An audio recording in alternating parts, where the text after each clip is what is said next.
Hello everyone, if you're new to my channel, consider liking and subscribing. It will make me feel wonderful if you do that. Thanks. By the way, I also have another Naruto and Luffy fanfiction channel. If you are interested, link is in the description. The Try Fruit by Angel666. Luffy is going to eat a single fruit which will give him 3 powers of a paramecia, mythical zone, and a logia. I will not spoil anything else, and it is going to be a big herm. I don't own anything. Adios. In a world that is divided into 4 oceans, you have the North Blue, the East Blue, the South Blue, then the West Blue, and our story takes us to an island that is located in the East Blue, and the island is called Dawn Island, and in a cozy little village we find a bar that is kinda rowdy with a 7-year-old in the middle of it all when sudden the door was kicked in and a tall man walks in and said, "Excuse us," then after looking around he said, "So this is what passes as pirates around here, what a sorry bunch." Then as he gets to the bar, disturbing a red-haired man who was eating, a young green-haired girl walks over and said, "Hello, how can I help you?" The lead man said, "We are bandits from the mountain, we didn't come here to wreck the place, we came here for some sake, I think 10 barrels would do the trick." "Oh, I am sorry, but we just run out of sake," replied the green-haired girl. "Is that so? Well, it would appears that these pirates seem to be drinking and I don't think it is water," the bandit said, getting a little scared of what might happen. "Well, you see sir, they have had the last of the sake I had left in stoke." The red-haired man that was eating looks up and said, "What is that true, Makino?" Then he turns to the bandits and said, "Well, sorry fella, me and my friends didn't notice that we drank the place dry." Then he handed the leader an unopened bottle of sake and said, "Here, you can have this if you want, it's not even opened." The man took the bottle, then he smashed it over the man and said, "I am a wanted man with a bounty of 8 million berries, so 1 bottle is good enough for a nightcap, otherwise I might take it as an insult." Then man said, "Well, now that's just great, the floor is all wet." And as she picks up the broken glass bottle with Luffy helping, he said, "Sorry Makino, do you mind getting up a couple cloths to clean this up?" Makino, who was looking over her bar, quickly runs round while saying, "Oh, you two don't have to worry about that." As Makino run round, the wanted man brought out his sword, then swung it, destroying a couple of glasses and bottles and leaving a large, then said, "If you like cleaning that much, then you will have fun cleaning up that mess." Then as he and his group was walking out, he said, "Any place that doesn't have sake doesn't deserve our time." When the bandit group left, pirates started to laugh and Luffy looks at the man on the floor and said, "Hey Shanks, why didn't you fight back when he smashed the bottle over you? Aren't you supposed to be pirates?" Shanks looks up at Luffy and said, "It wasn't worth it, after all it's just liquid, plus if we did fight then you precious Makino's bar would get ruined, and you wouldn't want that, do you?" Makino slaps Shanks and said, "Don't you encourage him." "Oh, you're right, I didn't think of that," Luffy said. Then he went over to his stool and sat down, then he saw a weird look fruit in his stomach, gave a low growl, and so he ate the fruit. As Shanks was cleaning up the mess, he heard munching. He looks over to Luffy and sees him munching on a fruit, then said, "There is no need to eat in frustration, Luffy." Luffy momentarily stopped eating the fruit to say, I'm just hungry." "Oh good," Shanks said, then went back to cleaning the mess, but before he started, he realized something and looked toward the kid with a shocked look, then went over to him and said, "Luffy, please tell me you didn't eat the fruit that was in that box." Luffy's eyes start to look elsewhere as he said, "No, I didn't." Shanks then holds him upside down, shaking him while saying, "Spit it out." Luffy spitted out every last bit of the devil fruit. While Shanks was shaking Luffy, the boy said, "Hey, why are you shaking me?" But before anyone could answer, Luffy's face hit the wooden floor, shocking not only him but everyone in the bar. When his body was back to normal, well normal after the eating a devil fruit, he said, Shanks, what just happened?" "That's what I would like to know, Luffy, as you just ate a zone type devil fruit, not the gum fruit which is a paramecia type," Shanks said, then goes and sits down at the bar to think.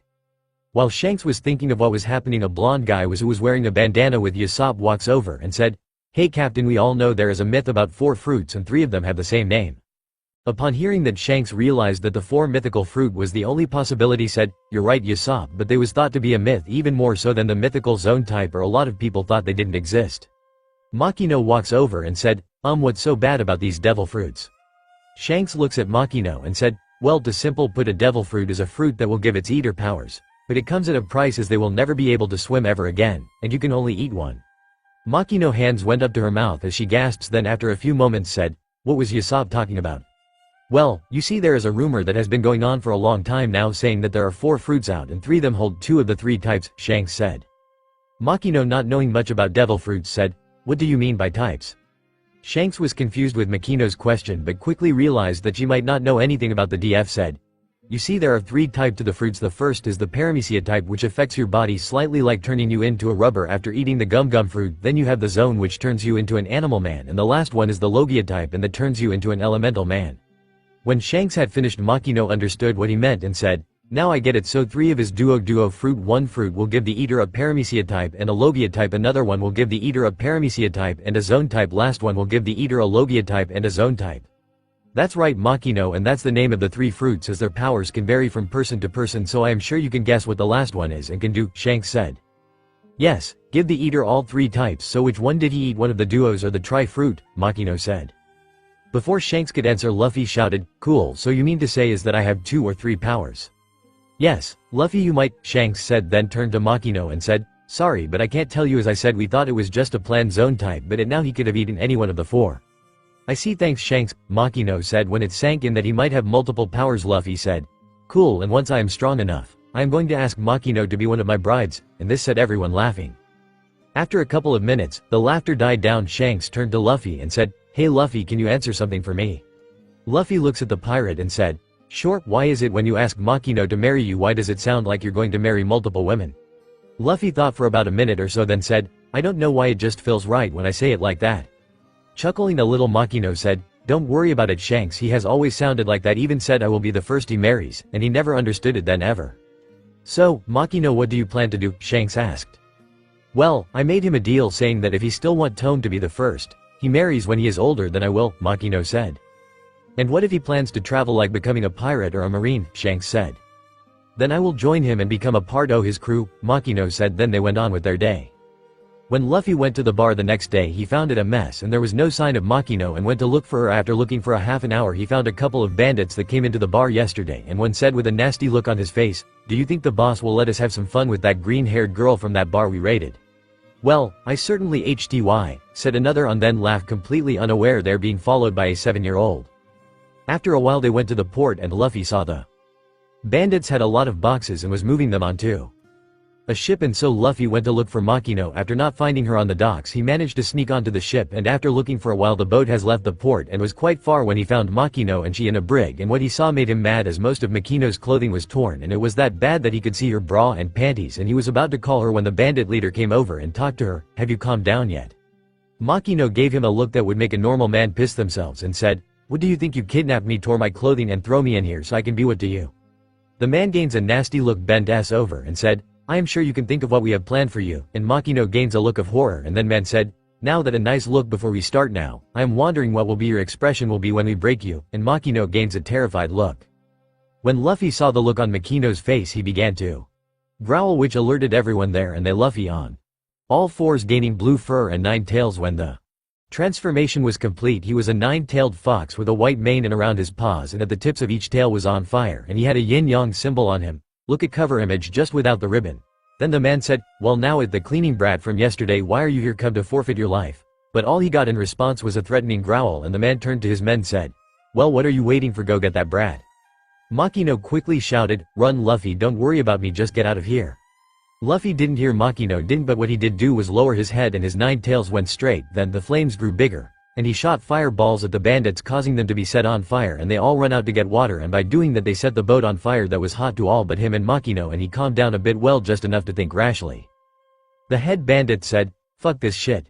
Then he threw a few bombs on, making a smokescreen. When the smokescreen cleared, both the bandit and Makino was gone, so Luffy quickly run up to the deck. Then he looks round, then he saw Makino and the man on a small boat heading away from the island, so Luffy decides to try and jump and just manages to grab onto the side, but with the sudden weight the small boat capsized, causing all 3 to go into the ocean. Makino quickly see Luffy drowning and changing back into a human. She rushes to get him, and when she comes back up with him she could hear Luffy say, must save Makino, over and over. Makino smiles at this and said, I have you now Luffy, now let's head back to the island. After a little while of swimming and Makino was getting tired, damn it, I don't think I can keep this up, but I must. As Makino kept on swimming, she was unaware of a large shadow going under her. Then she heard, I can help you with that my lord. Makino stopped swimming and looked around to see who just spoke but couldn't see anything, then said to herself, you must be going crazy Makino. Then went back to swimming, but just then a large brown eel with red eyes shocking Makino said, Lord of the coast, this is bad, we are dead. When eel see Makino panicking, he said, I know you can't understand me, but I mean you no harm, I am here to fulfill the Lord's wish to help him, and the one called Makino, shocking Makino. And when the eel sees the shocked look that the girl had, he said, can you understand me? Nod if you can please, but don't talk, as I can't understand your talk. And when Makino nodded, he said, now isn't that interesting, I can tell you Or not the princess as she is always reborn as a royal mermaid of the Ryugu kingdom, so that must mean you have the skill we sea king like to call ears of sand, which lets the skill bearer hear creatures that can't be normally be understood. Also, are you the one called Makino? And Makino nodded. He said, good, please point the way to your island. And when Makino did, he went under the water and lifted both her and Luffy. And while heading back to the Dawn Island, the Sea King explained, said, Makino, you have to listen very carefully because at some point during that boy's 16th year he will gain the ability to speak and understand as Sea King, as he is the reincarnated king known as Joy Boy, just like the current mermaid princess is the reincarnation of Poseidon. So it is important that nobody finds out until he is ready for the world to know, and they have both met except the people you trust, and I must say that he will need multiple mates. Shocked by this news, she said, so that why he said that it feels right when he said one of her the first. Then she looks down at Luffy with a soft smile and gently stroked his hair. When they got to the island, Makino sees the mayor, Shanks, and his drew at the docks. The red-headed pirates was getting ready to attack the Sea King, but before they could, she quickly stands up on the king's head and shouted, Shanks, stand down or I will not serve you in my bar for the rest of your stay here, shocking everyone that Makino was on top of the Sea King's head. Seeing no other option, Shanks said, well, you heard her crew, either we put our guns away or not get served. Then he puts his gun away and soon his crew did the same. Then he said, also close your eyes, as Makino has barely any clothes on. And the Sea King gently lowered its head to the earth, and when it did, Shanks, who had his eyes closed, went up to it quickly but ready to attack to get Luffy and Makino passed Luffy to Shanks, who then passed him to his first mate, then went back to get Makino, and when she was on the ground he gave her his coat to cover herself and the Sea King retreats. Makino took the coat and said, thanks Shanks. Shanks opened his eye and said, not a problem Makino, so what happened and why did that Sea King give you a ride back? Could you and the mayor meet at my bar in about an hour? I need to dry myself and get new clothes, and so does Luffy, Makino said. You're right Makino, Shanks said. Then they went on their merry way, and after the hour Luffy, Makino, Shanks and the mayor was at the bar, and Shanks said, okay Makino, what happened? Makino took a deep breath, told them what happened and described Luffy's Kyuubi's form and told them where they are located. Then Shanks said, well, that explains the symbols suddenly appearing at that location. I had heard that some people gains one thing from their animal from, like if an animal ate the human fruit and their human form will have fur. Then Makino continued her story, including what the Sea King said, and the mayor said, Makino, how is it that you could understand the beast? Well, the Sea King said that as I wasn't one of the two rulers, I have a skill he called the ears of sand, an ability that allows humans understand them and vice versa, Makino replied. Shanks, who was laughing, stood up and walks over to Luffy and said, you hear that Luffy, you're going to be a ruler as you get older and have multiple life you said, and as he went to pat him on the back. But his hand went through him, shocked by what happened. The red-haired pirate hit the table and yelped in pain. Then said, well, I guess we know the mythical tri fruit exists, so maybe the three duo can. Then looked at Luffy and saw black vapors coming off Luffy, then said, so he is a rubber, a fox man and a darkness man, not that one combo I don't want to face, plus the fact that he can spec to Sea Kings at some point when he is 16. Then he looks over to Makino and Luffy and said, but you don't need to worry, as I wouldn't tell anyone about Luddy being Sea King royalty or that he has eaten the tri fruit. Same here Makino, said the mayor. Thank you both of you, Makino said. Then she looks around her bar, as I need to tidy up this place. Luffy looks at Makino and said, well, you can count on me to help you Makino. Makino goes up to Luffy and hugs him and said, thank you Luffy for what you did today and for the help. No problem Makino, and maybe I can practice with my powers, Luffy said. The mayor stands up and said, well, in that case I better get going and do my mayor duty. Shanks then said, me and my crew will help you out Makino. Later that day, when Makino was home alone, she goes into one of her cupboards and pulls out a violet, spherical shaped fruit with a stem sprouting out of the top, with swirls that go in a curly S-like pattern. Its overall appearance greatly resembles a Yubari king, says to herself. So I wonder what kind of devil fruit you are, and is it worth losing the ability to swim? Then she places it back. It has been a week since Luffy ate the tri fruit, has a little control over his powers, and right now at the docks with Makino and Shanks, and just made his declaration of becoming king of the pirates. And Shanks places his straw hat on Luffy and said, then I will leave this hat to you, so take care of it, okay? And also remember this, all the best pirates have territories, so build your own. You got it Shanks, and once I am king, I will return your hat, then I am going to make Makino my first queen, Luffy said. As Shanks was walking to his ship, the thought, well, if that Sea King said is true, that some humans can understand them with this skill ears of sand, then my old Captain Roger might not be crazy after all, and that Luffy, this mermaid princess, the two rulers that he said, then Luffy is destined to be a king. But it doesn't say which king. It has 3 years since Luffy had eat the tri fruit, is training with his powers, and right now is currently running through a forest with another kid that is a couple years older than him, when Luffy suddenly stopped and looked around. The other boy noticed this and stopped as well and said, Luffy, what's wrong? Luffy turns to the boy and said, it's nothing. Ace thought I heard something, so let's continue. As the two boys was about to continue with whatever it was they was doing, Luffy heard a feminine voice say in a pained tone, please someone help me. Luffy looks at Ace and said, okay, that time I heard something, and it was asking for help, and she sounds hurt. Ace looks at Luffy and says, are you? Cause I heard nothing. Luffy said nothing and went to look for whoever's in trouble, and after a little while of searching, Ace found what Luffy might have heard and said, over here Luffy, I think I might found what you was looking for, and Luffy came over and saw a fox white as snow and was covered with blood. The fox weakly opened its eyes and in the same voice that Luffy heard said, who are you? Someone to help you, I think, Luffy replied as he gently picked her up. Ace looks at Luffy confused and asked him, Luffy, who are you talking to? Luffy turns to Ace, points to the fox and said, her. After all, she was speaking. No, she wasn't Luffy, all I heard was yipping like a fox does, Ace said while looking at the fox. Before turning his attention to Luffy, he asked, so what are you going to do with her? The only thing I can do, go to my village and ask Makino for help, Luffy said as he turned into his hybrid form, then gently placed her in his tail's full kitsune, then quickly run off to see Makino and get her help. Ace looks in the direction that Luffy went and with a sigh he said to himself, guess I better tell Dayton that Luffy won't be around for a few days. They headed up the mountains. When Luffy got to his village, he turned into his hybrid form, then took the fox in hand, the full human, then headed to Makino's bar. When she looked up from cleaning a table and saw Luffy and somehow missed the injured fox, said, hey Luffy, what brings you here? Well, I was in the forest with Ace when I heard this female voice asking for help, and so we looked, and Ace found this fox who spoke to me, though Ace thinks I made it up, Luffy said. Finally noticing the bloody white fox, she said, oh my god, come in and head upstairs, then place her on the table and I will take a look, and if it not serious I might be able to pack her up.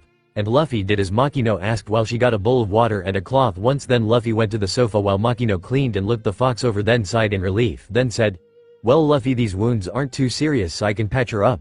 And so she did, and once she was done she said, there you go fox, all patched up. When Luffy heard that Makino was done, he headed over and said, so what do we do about her? Makino looks at Luffy and said, well first we are going to let her rest, then you are going to ask her what she want to do. What do you mean? Luffy asked. What I mean is you said that you can talk and understand her, right? Makino said. Would you believe me? But Ace didn't, Luffy said.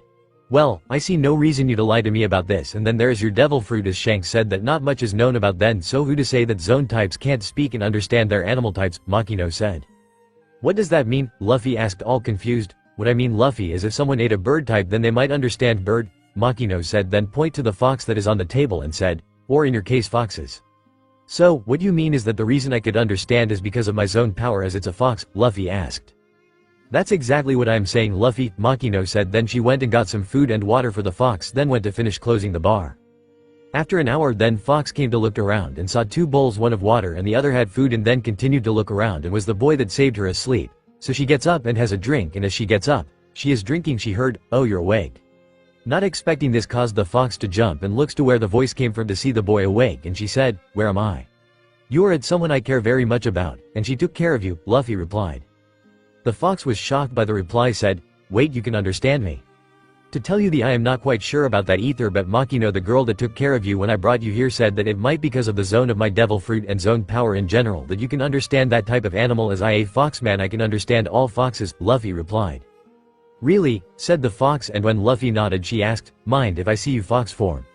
I don't mind, Luffy said, then transformed into his fox form, and as he does the fox is shocked to the kind boy that turned into a blue nine-tailed fox. Luffy was about to say something when the door opened and Makino walks in, and the fox was about to panic when Luffy turned back into a human, then run over and tackled her into a hug, said, Makino, the fox is awake. Makino looks over to see the fox sitting down, then turns back to Luffy and said, now let's see how her injuries. Then she carefully took the bandages of and said, well, good news, she didn't reopen her wounds, but she will need to stay here for about a week. Before Luffy could tell her, the fox said, I know what she said. What is your name anyway? Releasing that they haven't introduced themselves, Luffy said, oh right, my name is Mankey D. Luffy. But you can call me Luffy, and the female that changed your bandages is Makino. Well, it's nice you meet you, Luffy, and you to Makino. My name is Yuki, said Yuki. Yuki, that a nice name is it because your fur is snow white, Luffy asked. Partly, and I was born when there was a snowstorm going on outside my parents' den, Yuki said. Then a thought came to mind, then said, hey Luffy, mind telling Makino that I said thank you for patching me up, and Luffy nodded. A week has passed since Luffy and Ace found the fox and learned that she was pouched when she was ready to leave and make her own den, and she managed to get out of the cage then jump overboard when the ship passed the island, and she is from an island that is always winter, had a cruel king and had two wacky but excellent doctors. She is now fully healed and right now Luffy is taking Yuki to a nice little spot, and when he got there, he placed the fox on the ground. Yuki looks around then at Luffy and with a little bit of hesitation asked, Luffy, if it's not too much of a bother can I stay with you? Luffy tilts his head and asked, why, well, it's just that you and Makino have been so kind to me and looked after me and I have no other place to go. Then there is also the fact that you are a nine-tailed fox and being in one's company is virtually every fox's dream, Yuki said. Okay, but you should know that when I turn 17, I am going out into the wood become the king of pirates, and if Makino want to, she will be coming as well. Now come on, I want to introduce you to a few people, Luffy said, then head up the mountain. That's fine Luffy, but can I ask you a few questions, Yuki asked. Sure, ask away. My first question is if I join your pirate crew do you think I might see my family again, Yuki asked. Luffy looks down to the fox and sees she has a sad look on her face, then said, I am not completely sure of that, but wouldn't that be worth going? You're right Luffy, if I don't go then, I will never see them, and I do go I might see them, which is better, Yuki said after seeing what Luffy was trying to say, then said, okay, my next question, where are we going? I already said to introduce you some friends that live up in the mountains, Luffy said. And who are they? Yuki asked. Mountain bandits, Luffy said, shocking Yuki as Luffy told her about what happened. 3 You hated mountain bandit after what happened 3 years ago, Yuki asked. I do, but even though Daiden is a mountain bandit she has become like a mother figure to me, Luffy replied in a sad tone. Yuki noticed the tone, said, may I ask what happened? And then Luffy began to tell the fox what happened when he first met Daiden, how she cared for him and Ace and how she came over to defend them from a pirate named Blue Jam. After a while, the duo made it to Daiden's hideout, and the big curly-haired woman acted like she didn't miss them but was happy, then went a gushy over the white-furred fox. 3 weeks later we find the fox hunting for her meal when she came across a weird-looking fungus covered with curly S-shapes all over it. Wondering what it tasted like, she took a bit out of it. Once she did, she regretted it as it tasted nasty. So she decided to head to the spring to wash the taste away, and as she was walking away the fungus turned back to normal. Later that day Yuki was with Luffy eating with the Daiden family when Ace came over and said, hey Luffy, how was your and Yuki's day? Before Luffy could answer, Yuki said in human tongue without realizing, I had a good day apart from that nasty tasting fungus. Then the whole room fell quiet, and everyone looked at the fox. When Yuki notices the attention she said, what do I have something on my fur? Then looks at Luffy who had the same surprised look on his face. She said, what is going on here? When Luffy snapped out of the shock said, Yuki, you are speaking human. Yuki looks over to Luffy and asked, I am. And when everyone nodded, she said, sweet, now I can speak to you lot without having to rely on Luffy to translate, causing everyone to laugh. Then Ace went to stroke her, but his hand went through her, and her body looked like snow. Luffy knew right away when Yuki's body turned to snow that she must have one of the 3 duo fruit, the zone logia one. Then the next day he took Yuki to see Makino, who was shocked that there was a duo fruit in the jungle. Then for the rest of the day Luffy spent with Yuki, helping her adjust to walking on 2 legs. It has been 7 years since Luffy found Yuki, who later ate a duo fruit, and they had mastered their power, all the while Makino was getting more and more tempted to eat the one she has stashed away. Luffy has learned that with his darkness power he has a little power over gravity and can store things inside a black hole, and also has the ability to cancel out other devil fruits, and that he can choose whether to be hit, which doesn't hurt thanks to being rubber, or let it phase though him. Down at the dock was 3 people, Luffy, Makino and Yuki in her human form, and not too far away there was 2 groups. One was the town's villagers and the other the mountain bandits that looked after Ace and Luffy. Luffy looked at Makino and said, are you sure you want to come with us, Makino? After all, what about your bar? You don't have to worry about that, Luffy. After all, I called in a favor from your grandfather, and I can say that it's in worthy hands, Makino said, then looks over to Daiden and said, isn't that right, Daiden? Yes, Garp came to see me and said that if I looked after Makino's bar then he will try and remove my bounty, and after look after you, Ace and Yuki, I think it's time to change lifestyles, and everyone agreed with me, Daiden said. Luffy, who was touched by what Daiden was doing, walked up to her and said, I may hate bandits but you're different, and thanks for everything. I know why you hate me. When Garp dropped you off cause Yuki told me everything from that a man was about to do to Makino, and that you thought I was after I fought Blue Jam. And I can say I was touched that you thought I was like a mother to you, Daiden said, and was almost brought to tears when Luffy hugged her. Then when run over to the boat with Makino and Yuki following behind. Once on the boat Luffy said, alright crew, let's set sail, and in no time they left the island and began their adventure. When the boat was a far distance away Luffy summoned the Sea King that was near the island, who said, what can I do for you, Luffy? I need you to look after the island while I'm gone, Luffy said. Consider it protected, the Sea King said before going back down. After a few days, the crew had hit some rocky waves and Luffy had somehow fell into a barrel, then the lid landed in it and Makino sealed it shut, then the barrel went overboard. The next day when the waves calmed down, Makino and Yuki looked and was beginning to worry about Luffy since he wasn't anywhere to be found, but also knew that he can take care of himself and that they will meet up sooner or later. Meanwhile, Woody was asleep and the barrel was hauled onto a cruise ship that was currently being raided by pirates. When he woke up he smashed the lid and unknowingly knocked someone out while saying, what a great nap. then noticed the man he had knocked out and said while getting out of the barrel, "Who are you and where is Makino and Yuki? Also your friends might get sick sleeping like that." Ignoring the two men who was shouting, Luffy went over to a boy that was about his age and said, "Do you have any food, cuz I am starving?" One of the men that Luffy was ignoring said, "Now what do you think you're doing? You aren't supposed to ignore us as we are ruthless pirates." Then he and his friend went to attack Luffy, and as Luffy noticed the two men coming at him with sword drowned, so he broke the sword. Luffy, not happy about being attacked like that, asked, "What is wrong with you two? What did I do to deserve that?"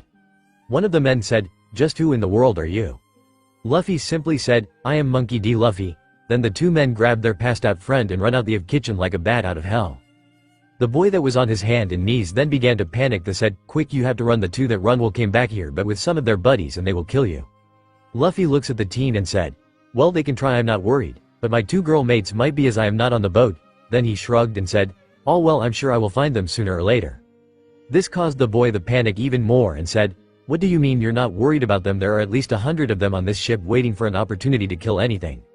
Luffy, who was ignoring the boy, headed for the pantry when the boy noticed Luffy was in the pantry mumbling while heading into the once he was in there. He turned to Luffy, who was munching on some apples, and said, "Well, I suppose I should introduce, well, I'm Koby and it's Luffy, right?" Luffy stopped eating and looks over to Koby and asked, "So is this a pirate ship or what?" "No, it's a cruise ship that's being raided by the Alvida pirates led by Alvida," Koby said. "Don't really care what kind of ship it is, I just want to know if there is any boat on board. I kind of went overboard last night in the rough sea," Luffy said, then asked, "So what about you? Are you a pirate or a passenger?" "That's complicated," Koby said, then went on to tell how he got to where he is now and that he couldn't leave, and by the end of it Luffy was laughing. When Luffy stopped laughing, he said, "You're a moron and a coward, man. Do I hate people like you?" With a somber voice, Koby said, "As much as I hate to admit it, you're right. If I had your courage I might have drifted around in a barrel and be done with pirate and try and live my own dream." "And what's that?" Luffy asked. "I want to be a marine, so you think I can do it?" Koby said. Luffy looks at Koby and said, "Maybe, but the question is, do you have what it takes, and which side will you be on?" Koby looked confused, then asked, "What do you mean, what side will I be on?" Luffy points to one of the yin-yang symbols on his shoulder and said, "You see this symbol?" Koby nods and said, "Yes, but what does it mean?" Luffy said, "It mean balance. With good there must be bad and with light there must be darkness, but if look inside both side you will see small circles. Now what people will look like the good people and there will good people that will look like bad people, understand?" "I think so," Koby said, understanding a little of it, then said, "How do I know which side I'm on?" "Simple, just keep why you want to join them, pure like to catch wanted pirates and bandits and not for power." "So, you know my dream, so what about your dream?" Koby said. "Oh, that easy, I going to become king of the pirates," Luffy said, shocking Koby once more. "The king?" Koby asked. "Yep," Luffy replied. "You're serious?" Koby asked. "Yep, after all, according to some sea kings I'm one of the rulers," Luffy answered. Missing the sea king part, Koby asked, "What about your crew?" "Just 2 females right now and they're out there most likely looing for me," Luffy said, knowing they will meet up again. "And that would mean that you're a pirate," Koby said. "Sure am," Luffy said. All of a sudden Koby stands up and said, "That title is only given to those that has obtained everything that the wood has to offer, wealth, fame and power. So you are looking for the legendary treasure known as One Piece. But a lot of pirates are looking for that treasure." "Yes, but I have good reason that I will become king as I've been told," Luffy said. After hearing that, Koby said in a non-believing tone, "Really, and who told you that?" Luffy said 2 words that almost gave Koby a heart attack, "Sea Kings, plus I decides long ago that I will become king of the pirates, and if I have to die trying, I die, and nobody can say I didn't try." Before anyone could say anything, the roof broke and then a voice said, "What was that? Don't make laugh, there is no way you will claim it," then turned to Koby and said, "Koby, who is the most beautiful woman on the sea?" Before Koby could answer, Luffy said, "Well, I can name you 2, one is Makino, and the other is Yuki." Everyone that was in earshot had dropped their jaws, and one of the pirates that was on deck said, "That not good." As Alvida swing her club down, she tells, "You fucking bastard."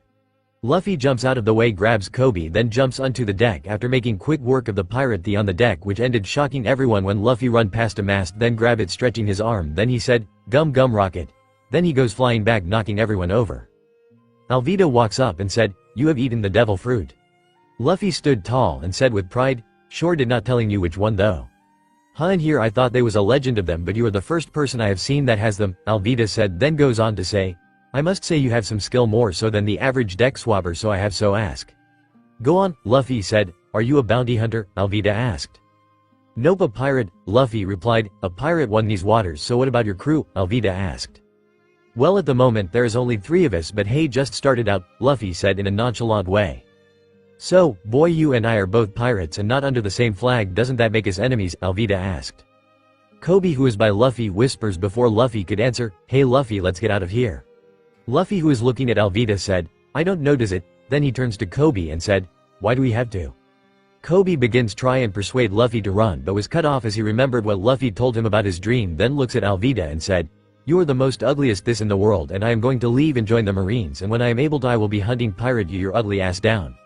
Alvida, who is pissed beyond belief, raised her club and as he brings it down said, you are so fucking dead. Luffy steps in the way and when the club hit him he just grins and said, that doesn't work on me, I am made of rubber. Then he bring up an arm knocking the club out of Alvida's hands, stretching the arm, then as he bring it back to attack he said, gum gum pistol. And when the punch connected to the giant woman it sent her flying, then he turned to the rest of the Alvida pirates and said, you lot go and find Koby's ship, he is leaving right now.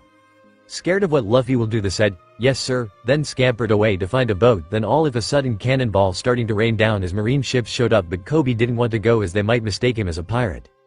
Luffy sees a boat, then he grabbed Koby and runs to it as he sends a small flame at the rope, burning the rope and dropping the boat to the sea, and as it hit the water Luffy hears a scream and saw a girl with orange hair and big brown eyes and smiles at her, then two boats headed out on the separate ways and somehow escaping the Marines as Luffy and Koby sailed. Luffy turned to Koby and said, so Koby, do you know where we are heading? Well, I am no navigator, but I would say we are heading to Yotsuba Island tomorrow or the day after, and rumor has it that the famous pirate hunter Roronoa Zoro is being held, Koby replied. This Zoro guy, what's he like? Luffy asked. Unfortunately, I never met the guy, but from the rumors I've heard he is as violent as a demon and 3 times horrifying, Koby said, then asked, why do you want to know about Zoro? Luffy gave Koby a big toothy smile and said, isn't it obvious I am going to need a skilled crew for where I'm going? Oh, that's right, you're going to after the elusive treasure One Piece, Koby said in realization, then went on to say, and for that you need to head to the Grand Line, which is also known as the Pirate Graveyard. That's right, hence why I need a crew that's good at what they do, Luffy said. The duo fell into a comfortable silence and after a while Koby asked, hey Luffy. Luffy looks at Koby and said, yes, you mentioned you have 2 other crew members, what are they like? Well, first you have Makino, she is sweet, caring and has always supported my becoming the Pirate King and had agreed to become one of my wives when I do accomplish it, Luffy said, then talked about Yuki. Then there is Yuki, she is rough around the edges but once she gets to know you then you have a great ally or friend depending.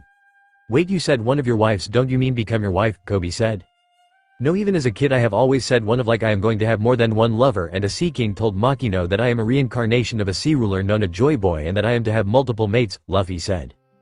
Looking at Luffy like he has gone mad, Koby said, but the Sea King are monsters, no one can control them.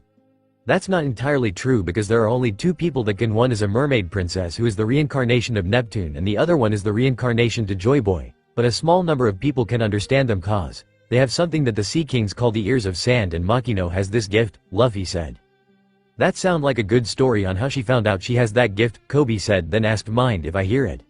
Not at all, Luffy said, then started the story. It was the day after I ate my devil fruit I got into a mess with some mountain bandits as they had kidnapped Makino and was about to do something that no female should go through. Then I unlocked another part of my devil fruit, then in a haze I burnt their ship, but the leader got away with Makino so I went after them. They was in a small boat not far from the ship so I jumped and I landed on the boat, but unfortunately the sudden extra weight caused the boat to capsized and as you know I couldn't swim so Makino grabbed me and started to swim to shore all the while I was saying gotta save Makino, but unfortunately we was too far from shore and Makino couldn't swim. Then I must have tapped into the dormant power to summon and communicate with the Sea Kings, and the Sea King that has made our island home told Makino that she had the Ears of Sand and who I was, then the Sea King took us home.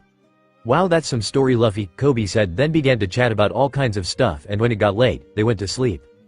It was about midday the following day when Luffy and Koby saw Yotsuba Island and it took them another hour to dock the boat. Then they began to walk around, and Koby was saying, are you sure you want this guy to be a part of your crew, Luffy?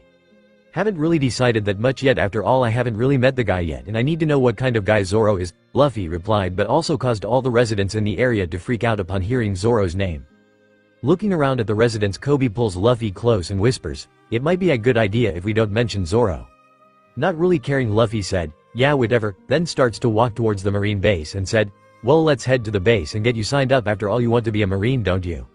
Well yeah, but maybe I should wait as I don't think I am ready just yet, Koby said, then went on to say thing about the man in charge, and from what I hear the man in charge is Captain Axe Hand Morgan, which caused the people in earshot to freak out again. Walking away, Luffy was laughing while saying, man, this place a riot. Koby catches up to Luffy and said, That's strange. I can understand freaking out about Zoro, but why flip out when I mentioned the captain? Maybe he is the black dot on the white side, Luffy said. Koby looks up at Luffy and said, "Where you on about?" "I told you yesterday, remember when you told me about your dream," Luffy said. As Koby remembers what Luffy said the days before they come up upon the gates of the inn, when then pink-haired boy realized where they were. He had tears on in his eyes and said, "I made it, I have finally made it, now my dream can finally start." While Koby was talking, Luffy begins to climb the wall to see if he can see the Zoro and said, "Now where is this demon?" "The Marines wouldn't have him outside, they'd probably have him in the deepest holding cell they have," Koby said. Luffy jumps down and said as he goes left, "I see someone, maybe it's the demon known as Zoro. So I am going to get a loser look." Then once Luffy is back on the wall, he said, "Come on Koby, get up here and take a look."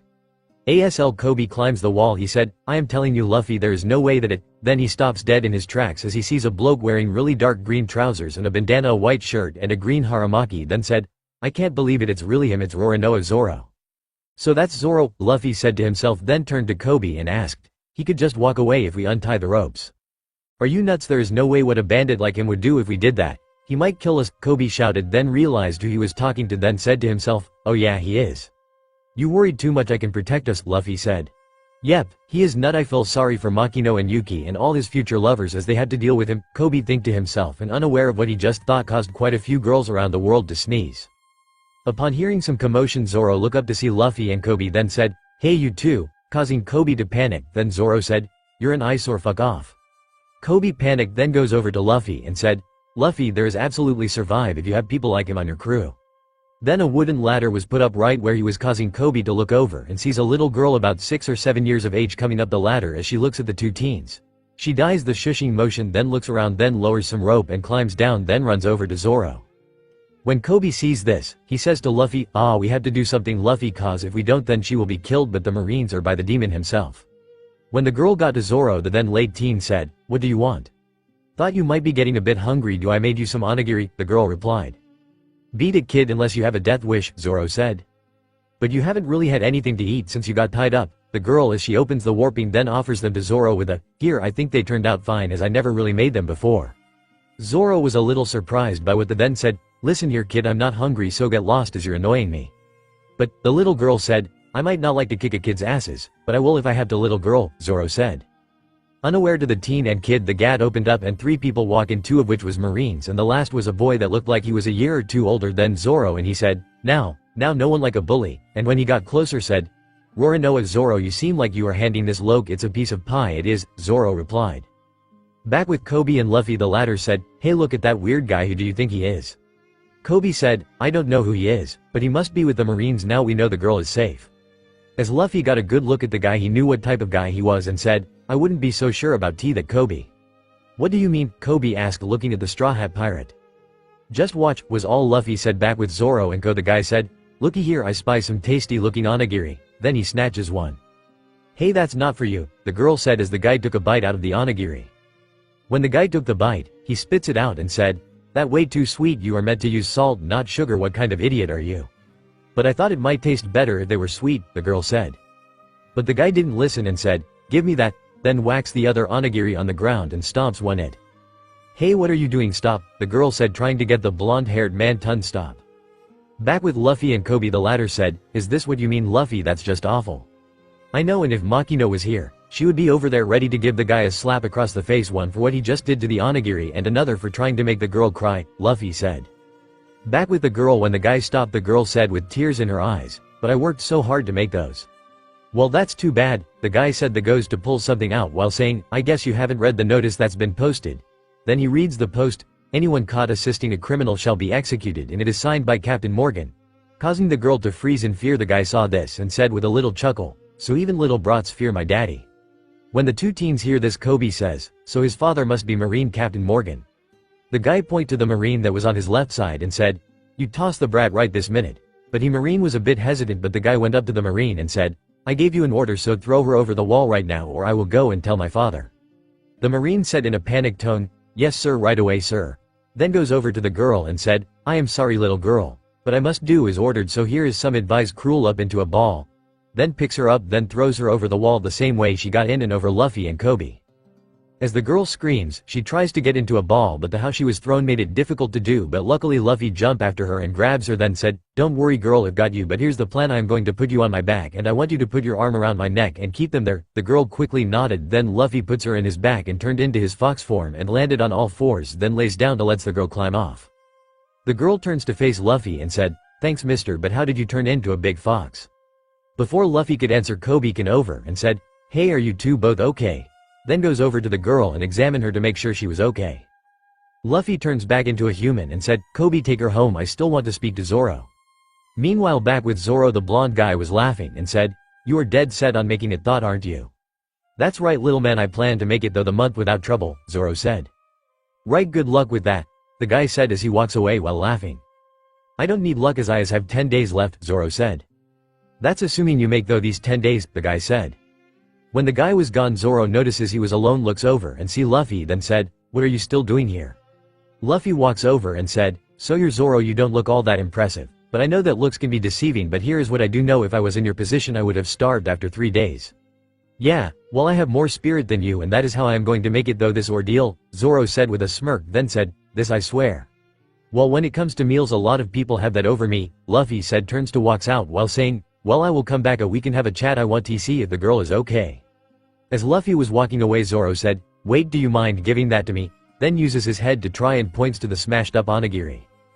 "Are you really going to eat this?" Luffy said, then shrugs his shoulders and said, "Well I did live in a jungle for 10 years so I can't say anything." Then he puts it in Zoro's mouth. Once Zoro was finished he coughed a little and said, "It was good, so tell that the girl that and also say that I am sorry for what I said." "Will do," Luffy said as he walks away. After a few minutes Luffy found Koby and the little girl and, "Hey, how are you girly?" "Don't call me that, my name is Rika." Rika said, "Well Rika, Zoro liked your onigiri and said that he was sorry about what he said," Luffy said. "Really, he actually said that?" Rika said, "Yes, and he even ate every single grain of rice," Luffy said. "I'm glad that he liked it," Rika said. "I wonder if Zoro is as bad and worthless as everyone says he is," Koby wonders out loud. "He's not," Rika said, then went on to say, "He's a good person because he's where he is because of us." "You are going to have to tell us what happened, Rika, as you're making no sense after all. Both me and Koby got here today," Luffy said.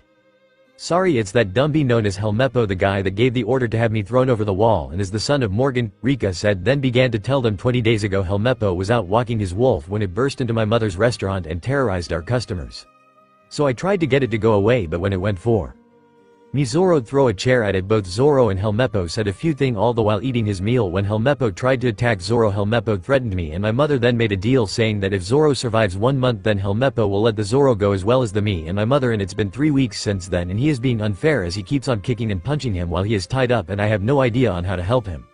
"Now I understand that you're upset," Koby said. Then all of a sudden they heard a smash coming from the restaurant that Rika's mother owns, so they decided to see what was going on and saw that it was Helmeppo was making an order saying that the owner keeps the check, and wondering what to do as he was bored while Luffy was walking in he see the girl from the day before and he hears Helmeppo say, "Well I suppose I could have Zoro executed," which got him a punched across the room from a pissed Luffy. As Helmeppo looks at Luffy he said, "You just hit me." Luffy was about to hit Helmeppo, but Koby held Luffy while saying, "Luffy, you can't hit him." Luffy still trying to hit Helmeppo, "Sure I can, after all this guy is scum."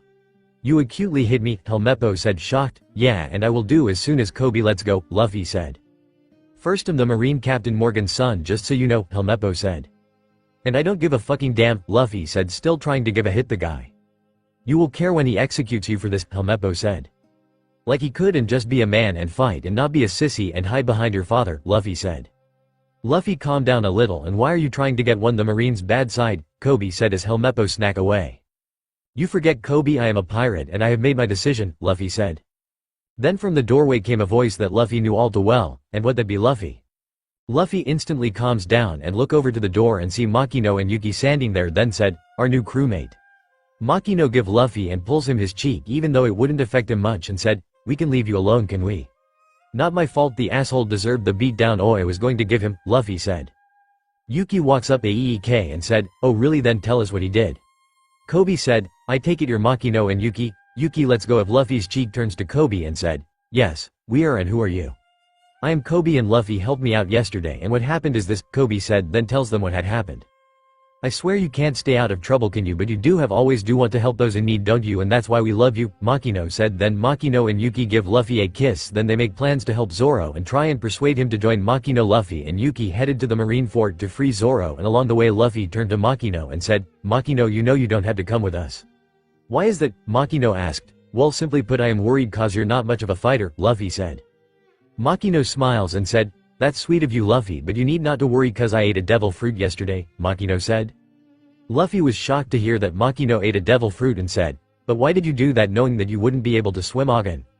Because I would like to have your back in a fight, as I know you will always have ours, and I don't want to be one of the useless crew members who don't know how to fight, plus I have to be worthy of holding the title as first mate, Makino said. Don't really get it, but okay, Luffy said. Then he asked, so which devil fruit did you eat? Makino looked at Luffy with a mischievous smile and said, that's for me to know and you to find out. Luffy slumps down and pouts and said, oh come on, which got a laugh from Makino and Yuki. When the trio got to courtyard, they see Zoro remembering something, then he gasps then when he sees that he has company in the form of Luffy, Makino and Yuki. Then said, oh it's you again, don't you have anything better to do than to bug me? Not really, Luffy said, anyway I will untie you, but you have to join my crew. Makino whacks Luffy on his head and said, you can't force people to join our crew. Then she begins to grill Luffy. While Makino was grilling her captain, Zoro looks at Yuki and asked, what is that all about? Yuki looks over to Zoro and said, simply put, the three of us, points to herself, Makino and Luffy, are pirates, and the one getting a bollocking is Luffy, and he is our captain. The one doing the bollocking is Makino, and she is his first mate, and my name is Yuki and I am a fighter. And what is going on is it would appear that Luffy wants you to join our crew. What, join a bunch of criminals like hell I will, Zoro said. Luffy walks over as Makino has stopped grilling him. Aid, and why don't you want be one? Because they are nothing but the lowest of the low, like I would ever become one, Zoro replied. Oh come on, everyone says that you're a demon in human form that is always out for blood, Luffy said. Like I care on what people say about me, I haven't done anything that I regret, Zoro said. Then with a determination on his face and held it in his voice, I will make it through this, then I will head out to accomplish what I set out to do. That's great and all, but I have already decided that you are joining my crew, Luffy said. What, you can't just decide that, Zoro shouted. Makino was pulling his ear and said, didn't I just finish grilling you about this? Come on Makino, let go of my ear, Luffy asked, and when she did, he turned to the swordman and said, I hear that you're the best swordman around. That's because I am, but that dumbass that's the captain's son took them away, Zoro said. Well, looks like I am going to have to get it for you, Luffy said before saying, so you have to join my crew if you want it back that much. You are starting to piss me off, Zoro said, but to his surprise Luffy just laughs and runs off, shocked by what's going on. Zoro said without thinking, hey, the base is the other way. Luffy stops, then he stretches out and said, gum gum rocket. Then he shots past them, shocking Zoro. In a state of shock, Zoro says to himself, what in the world is he? Makino heard the question and knew that by the look on the swordman's face that he wasn't asking anyone in particular, but she answered by saying, he is a dumbass that ate a fruit that many thought didn't exist. What is that supposed to mean? Zoro asked. You will find out if you join, so don't worry about Luffy, he might say it, but he doesn't mean it, Makino said. Yuki looks towards Makino and asks, so how long do you think it will be before Luffy causes trouble? Makino pretends to think before replying, considering this is Luffy we are talking about, I would say 5 to 10 minutes. So, I have been holding it in, but I am too curious, so I had to ask what's up with the furry female, Zoro asked. Makino and Yuki look at each other and the latter replied, I ate a devil fruit that gave me this anthroform. Oh, I slightly get it, Zoro said. Meanwhile Luffy was running in front of the base and said, that weird. There's nobody here and I need to know where that idiot is if I want to get Zoro's sword back to him, then. He looks up and sees something, then said, huh, what's that? Well, only one way to know. Then he stretches his arms and when they reach the roof he says, gum gum rocket. Then he flies up, but because of how high the building was he gained too much speed and zoomed past the roof, and as he did he said, whoops, that was too much power. Then he somehow sees rope and acting quickly he manages to grab it, and as he does he said, woo-hoo, got it. But the sudden pull caused the marines that was pulling the statue to lose their grip, and when the statue hit the edge of the roof it broke in two and the marines was gobsmacked, and Luffy said, I am so sorry about that. Then man with an axe as a hand who was the captain of the base shouted, this in an order, I want you to seize him and hold him so I can kill him personally. Yes sir, came the marines' reply. Helmeppo then said, that's him daddy, that the guy that punched me. Luffy got up in Helmeppo's face and said, hey, there you are, and Helmeppo screams and tries to run, but Luffy grabs him and continues, I have been looking for you all over the place because you have something I need and would like you to hand it over. Then he runs into the base while carrying Helmeppo. So the marine said, no Helmeppo. The captain said, don't let that man escape, he needs to be punished. Before anyone could do anything, a Marine said, "Captain, there is someone in the crucifixion yard." The captain then said, "What was that?" Then he walks over to the edge of the roof and sees Koby running to where Roronoa Zoro was tied up. In the courtyard a few minutes earlier, Makino and Yuki just sighed when they heard the bang from the statue. Then the former said, "Well, there he goes causing trouble." "Well, we both know that he can't go very long without causing trouble," Yuki said. "Ain't that the truth?" Makino said. Then she saw Koby coming over and said, "Hey, isn't that the guy that was with Luffy?" Yuki looks over and then said, "Yes, it is. Wonder what he's doing here." Back inside the base, Luffy was running around dragging Helmeppo and he asks, "I really need you to tell me where you've got Zoro's sword." "Alright, I'll tell you, but can you please stop dragging me across the carpet?" Helmeppo said. Luffy stops and said, "Okay, now where is the sword?" "That are in my room, which we just passed it just on the left," Helmeppo said as he points the way. "Oh come on, you should have said so sooner. Now we have go back that way," Luffy said. As Luffy turns he sees 3 Marines aiming guns at him. Then one of the Marines said, "Don't move unless it is to release Helmeppo." "Like hell I will," Luffy said. Then he holds up Helmeppo then says, "Though you can shoot me if you want." Helmeppo starts to scream and somehow says, "Don't shoot," and when Luffy started to run though them, Helmeppo said, "Move out he way and don't shoot." Meanwhile both Makino, Yuki and Zoro was shocked to see Koby trying to untie the tied up swordsman, and Hunter said, "What the hell are you doing, kid? The captain of this base will kill you." Koby, who was still trying to untie the swordsman, said, "I am aware of that, but I don't care, but I can't stand what is happening at this base, but now I understand what Luffy means." Zoro looks at Koby confused then said, "What do you mean?" Makino took that moment to say, "I think I know what he is talking about," gaining Zoro's attention before saying, "You see on Luffy there is a symbol on multiple parts on his body, and that symbol Rin kneels down and draws a symbol in the ground." He explains the meaning further in depth. After Makino finished explaining, Zoro said, "I think I get it now. Take pirates and Marines. Pirates are bad and Marines are good. But at the same time you can get good pirates as well as bad Marines." "Yes, that's right, Zoro," Yuki said. "Good to know," Zoro said, then turned to Koby and said, "That stuff aside, I can't leave. I still have 10 days. "That's not quite true, cause they're going to execute you tomorrow," Koby said, causing Zoro to look at the girls. When Makino saw that Zoro was looking at them to see whether or not it was true, she said, "Don't look at us." We got to the bar while Luffy was making a commotion, but judging how Luffy was acting it could be true. "Right, Helmeppo never planned on upholding his end of his deal," Koby said. Zoro was shocked by what he just heard and said, "He did that because someone wasn't going to uphold their end of a deal." "Well, that are Luffy for you," Makino said, "and now the Marines are mad, and they are dead set of catching Luffy," Koby said. "Yeah, we know, with all the commotion that going on in there. I am surprised you have heard us talking about it. After all, it started just after you arrived," Yuki said. Makino gave Yuki a light slap on her head and said, "Well, sorry, we don't have fox-like hearing." "Oh okay," Koby says while looking at Yuki, then turns to Zoro and said, "But no need to worry, I am not going to ask you to become a pirate, but I hope you help them." "What are you on about?" Zoro asked. "Well, you have a lot of strength you can offer them," Koby said, then quickly turns to face Makino and Yuki before saying, "Not that I'm doubting the strength that you two have or Luffy." Then turns to Zoro again before continuing, "But that are a crew of 3 at the moment, even they might not be able to beat an entire base of Marines." "None taken, Koby, but you're right, the 3 of us might not be able to beat an entire base of Marines. Maybe we can if we had 1 or 2 people that are fighters," Makino said. "See, even Makino know that Luffy is the only one that can save you from getting executed, and you have the strength to save them from a similar fate," Koby said. Before anyone could say a thing, the captain showed up and said, "This is the end of the line for you traitors." "Oh, and how are we traitors after all? None of us work here?" Yuki asked. "Doesn't matter what I say, is the law as such for the crime agents. Me, I sentence you all to death by gunshot," Morgan said. Meanwhile, inside the base, Luffy walks into a room and says as he looks round, "Now this room look like your room." Then he see 3 swords. Bingo, there it is. Once Luffy was where the sword where he says, "One moment, there are 3 here." Then looks at Helmeppo and said, "Hey weirdo, which one is Zoro's?" But not no reply, then said, "Huh, guess he passed out." Then he drops him Helmeppo, and as he goes to pick up the swords he glances out the window and sees a squad of Marines and armed and in positions to shoot Makino, Yuki, Zoro and Koby. Down in the courtyard, Morgan said, "You lot have been pulling a lot of interesting stuff around here, so I have to ask, is this some sort of poorly executed coup, or did you conspire with the kid in the straw hat?" Zoro was the first to speak up by saying, "I don't know what you are talking about, because unlike you who hides behind a wall of expendable cronies, I fight my own battle. We Roronoa Zoro, that is some strong word, and I hear that you are a strong fighter, but while under my care you are nothing more than a rat that we throw out with the garbage," Morgan said. Then he says, "Alright men, take aim." Zoro looks down the barrel of the gun and think, "No, I can't die here, I still have to accomplish what I need to do," as a thought of a young girl goes through his mind. "Man, What do? I can't stop them cause the bullets will pass though me, so our only hope is that the devil fruit that Makino ate yesterday can help us. Yuki thinks, who was in fox form. Fire, Morgan commands and the men does as commanded, but Makino steps in front of the bullets with her arms stretched out, but to everyone's shock then bullets went through her but didn't penetrate the. After a few seconds the bullets was flung back and one of them just missed the captain's face.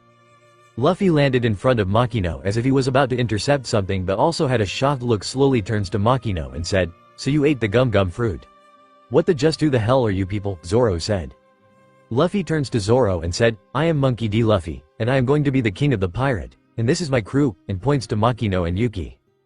Zoro looks at Luffy and said, "You have to joking, do you have any idea what means?" "Of cuz I do, king of the pirates means king of the pirates, what more can it mean?" Luffy replied. "I know it might seem like it, but he is really determined to become the pirate king and obtaining the world's ultimate treasure that is known as One Piece," Koby said. "You got that right, and the straw hat represents that goal as it was given to him by someone that inspired that goal," Makino said as she remembers the day Shanks gave Luffy the hat. "I understand having something as a memento of a goal," Zoro says as he eyes up the white sword that was strapped to Luffy's back while the girl was going through his mind. Luffy takes the swords of his back and says, "Here is what I promised. As you can see there is 3 and I didn't know which one was yours, so I took all 3 of them. All 3 are mine cuz I use the style known as Santoryu," Zoro said. "Santo what now?" Luffy said. All confused. Zoro sighs and thinks to himself, "This guy is supposed to help me get out of here." Then goes on to say it also known as the 3 sword style.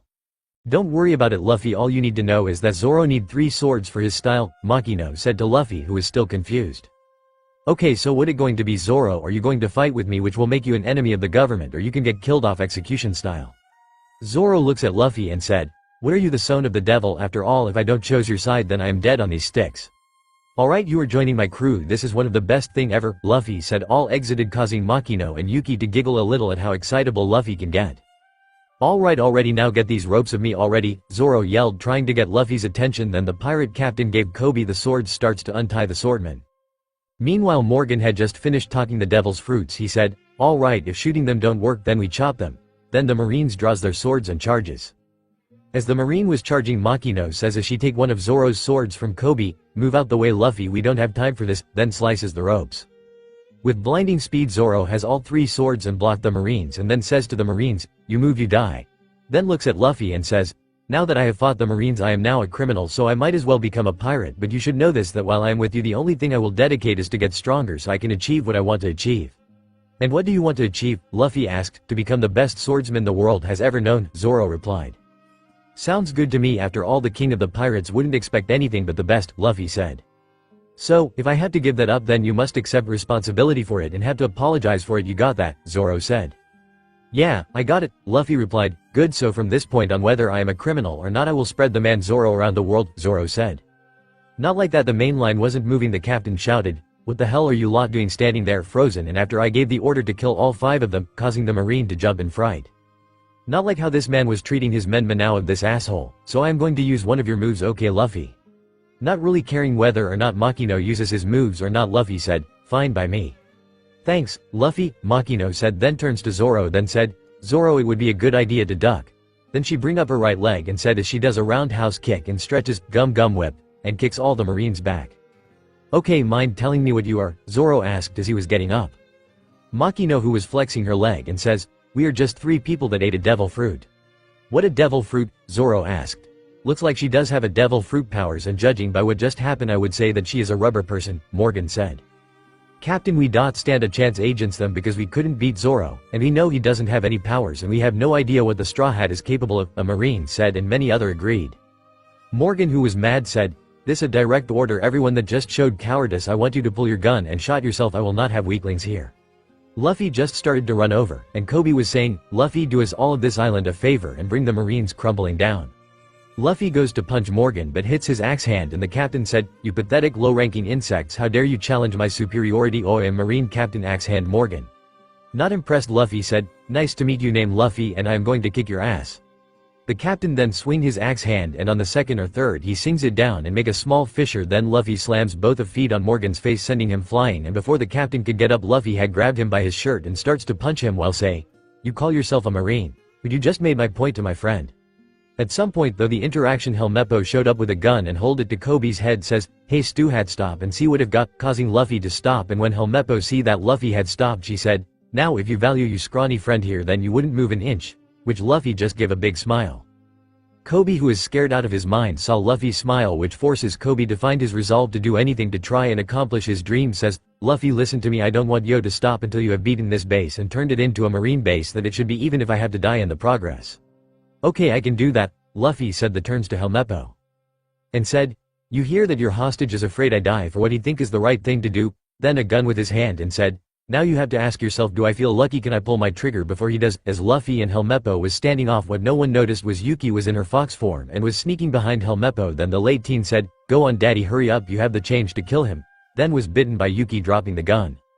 Morgan, who had got up behind Luffy, said, "This is the end for you," as I fearless axe hand Morgan, unaware that Zoro had put a sword in his mouth.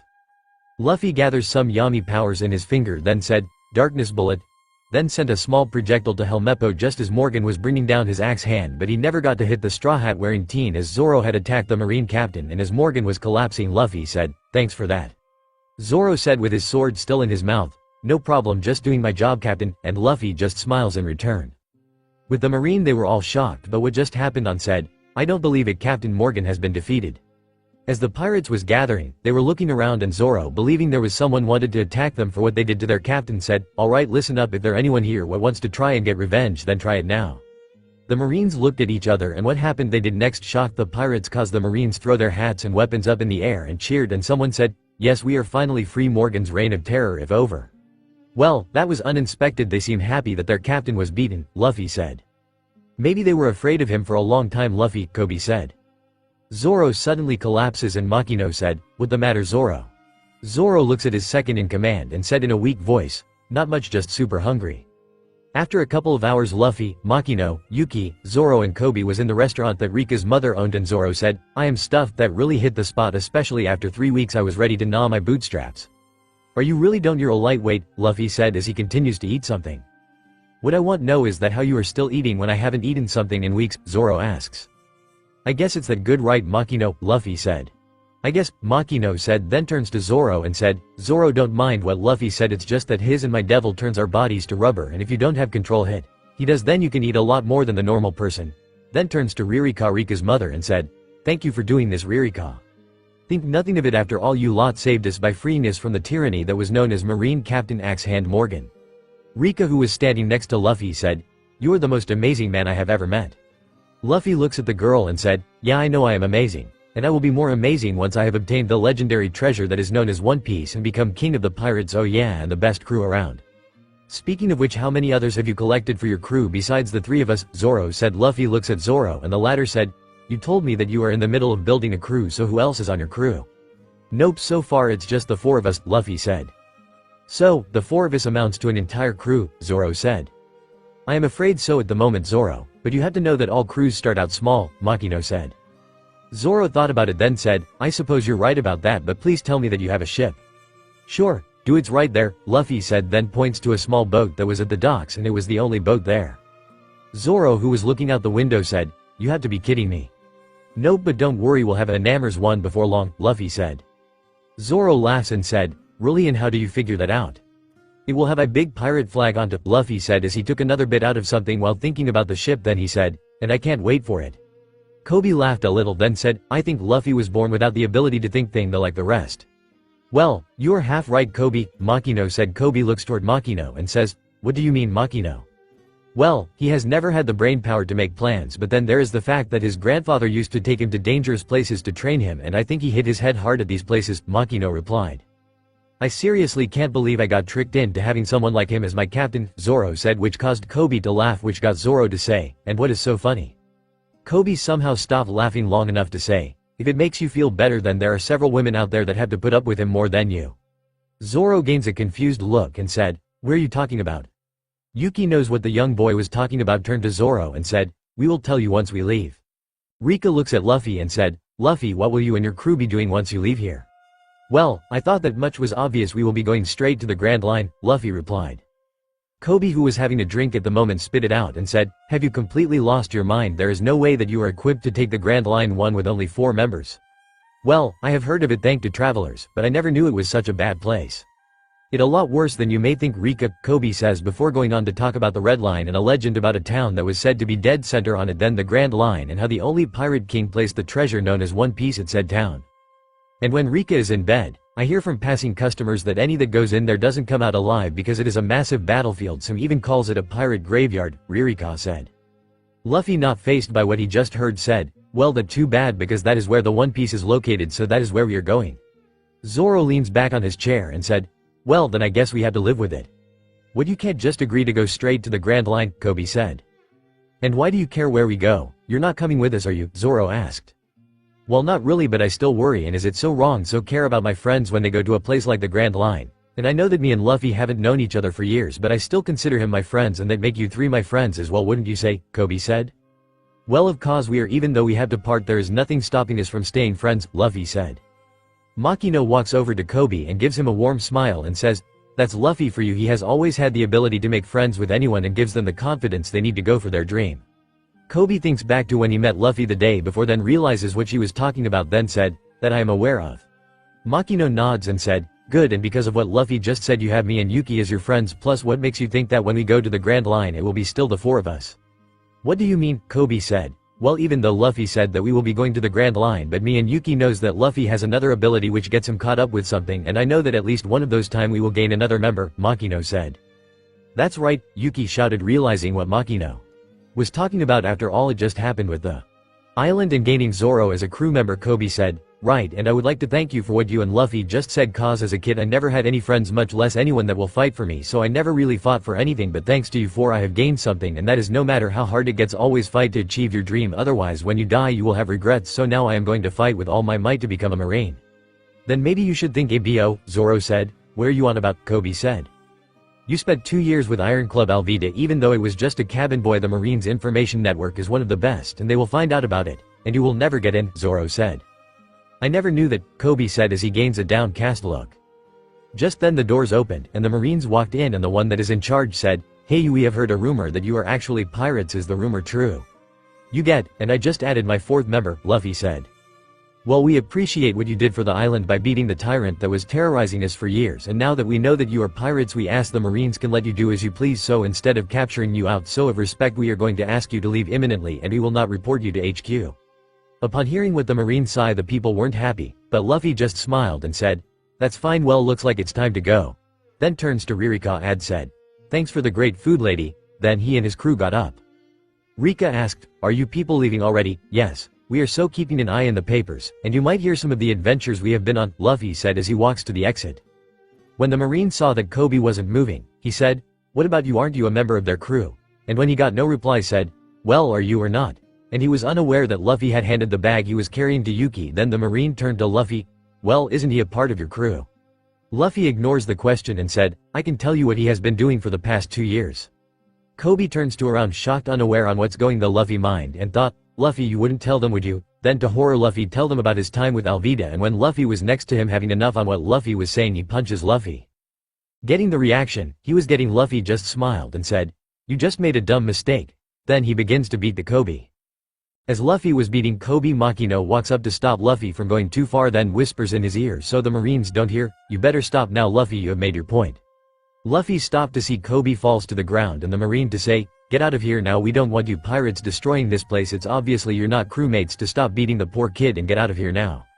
As Luffy and his was leaving, Koby realized what just happened, and though, you mean to tell me that Luffy said those things just to get that kind of reaction out of my, just to say that we weren't crewmates even at the end of our journey together, he helped me out. Then he get up and said, sir, permission to join the Marines, no matter what it is I will do it. As the Marine was thinking about it, another one walks up and said, sir, I can't say I trust, as there have been cases where Marines have actually been pirates. I suggest we do a background check first. Koby then said, no matter what happens I will become a Marine. The lieutenant walks past Koby and says, I can't tell you how many Marines have been killed by pirates over the years, and this is a big step you are about to take, and with that being said, your permission to join has been granted. Koby turns around, salutes and says, sir, thank you, sir. Down at the dock the crew was walking down to their boats and Zoro said, that was good acting you did back there, I wouldn't be surprised if the Marines also caught on. Be as it may, it should help Koby get into the Marines, Luffy said. And thanks to that we are leaving this place in a very pirate-like manner, as the town now hates us, Yuki said in her fox form. Makino looks around and said, I wouldn't be so sure about that. Before anyone could say anything, they heard someone shout, Luffy. Then the 3 other members turned to see Koby and about half of the townspeople at the docks, and Koby saluted and said, Thank you Luffy, you have done more for me than I can ever thank you for. Zoro chuckled a little and said, well, that one for the history book, a marine thinking a pirate. As the pirate crew sailed of, Luffy shouted, if you want to thank me then become a great marine, then come after me to try and capture me if I have been caught by then. Luffy, you really think I can be that great? Koby said to himself. Next to him Rico was waving while shouting, come back and visit someday. Then the marines somehow got past the townspeople and the lieutenant said, alright men, we are about to do something that is against marine law and will require a punishment, and that will be 3 days without food, do you understood? Sir, yes sir, the marine replied. Okay, then all hands salute. The lieutenant ordered, then all the marines saluted the small crew of pirates, then said to Koby, you have a great friend there. Koby looks to the marine lieutenant and said, I know that, and he thinks I can become a great marine, one that is capable of capturing him. Then he made a vow to himself. I know that we will meet again one day, and on that day I will be a marine and you will have a huge bounty on you and I will bring you in. On the boats Luffy said, now on to our next adventure. And I get the feel that all our adventures will be just as exciting if not more so than this one, Zoro said. Makino and Yuki looks at each other then laughed a little, then the former said, well Zoro, you have no idea what sort of trouble Luffy will get us into. As the pirate crew drifted around, Luffy asked Zoro, hey Zoro, is your dream, is it to become the greatest bounty hunter as well as being the best swordsman? So, what with the sudden question, Zoro asked, not much, you know what my dream is, to become the king of the pirates, and Makino's and Yuki's the same dream, which is to be one of the girls that I intend marry someday, which will not happen until I meet someone special and marry her. Zoro was intrigued by what the captain just said, then said to Makino and Yuki, and you two are okay with that? Yes, we are, and I have known who and what Luffy is capable of for 10 years and told Yuki when she began to develop feeling for Luffy, Makino said.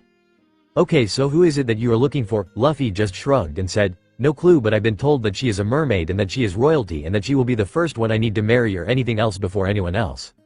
And who told you that? Zoro asked. The Sea Kings, Luffy replied nonchalantly, shocking the swordsman. That's a good one, but everyone knows that the Sea Kings are mindless monsters, Zoro said. Makino spoke up by saying, actually Zoro, there are only 2 people that actually command the Sea Kings, and they are Poseidon and Joy Boy. Now Poseidon is always a royal mermaid princess, whereas Joy Boy could be any male, and right now Luffy is Joy Boy, and until he has had sex with Poseidon something in his mind will stop him from fucking me and Yuki and any other girls that joins before Poseidon, and when she was finished she and Yuki had a small blush. And how do you know that? Zoro said, because I have an ability that the Sea Kings call the Ears of Sand, but unlike Luffy and Poseidon the ability comes and goes, and luckily when a Sea King that lives near the island that we come from was teaching Luffy how to use his abilities and what responsibilities that comes from being Joy Boy, and he always made sure that I had the ability before talking to Luffy just to make sure he understood, Makino explained. Now I slightly get it, Zoro said, so back to my question, Luffy said. It's nothing like that, I left my village to find someone, but I couldn't get back and I had to do something to eat, Zoro said. Oh, so you're just lost, Luffy said, getting a laugh from Makino and Yuki. Hey, don't put it like that, Zoro said as he slammed his foot on the boat, causing the boat to rock and Luffy's hat come off his head and float away. Realizing what had happened, Luffy said, then both he and Zoro followed it. Zoro manages to catch the hat and hands it back to Luffy and said, here you Luffy. Thanks for that Zoro, Luffy said, no problem, but name am I hungry, Zoro said. Hey look, a bird. Yuki said, I know, let's eat it, Luffy said. Good idea, but how are we going to get it? Zoro said. Like this, Luffy said, then stretches out and grabs the top of the mast that said, gum gum rocket, then took off to get the bird. Well, that makes sense, Zoro said. The moment Luffy was by the bird caught him in his beak then began to fly off. When Makino and the rest of the crew saw this, Makino said, well Zoro, are you ready? You the next adventure?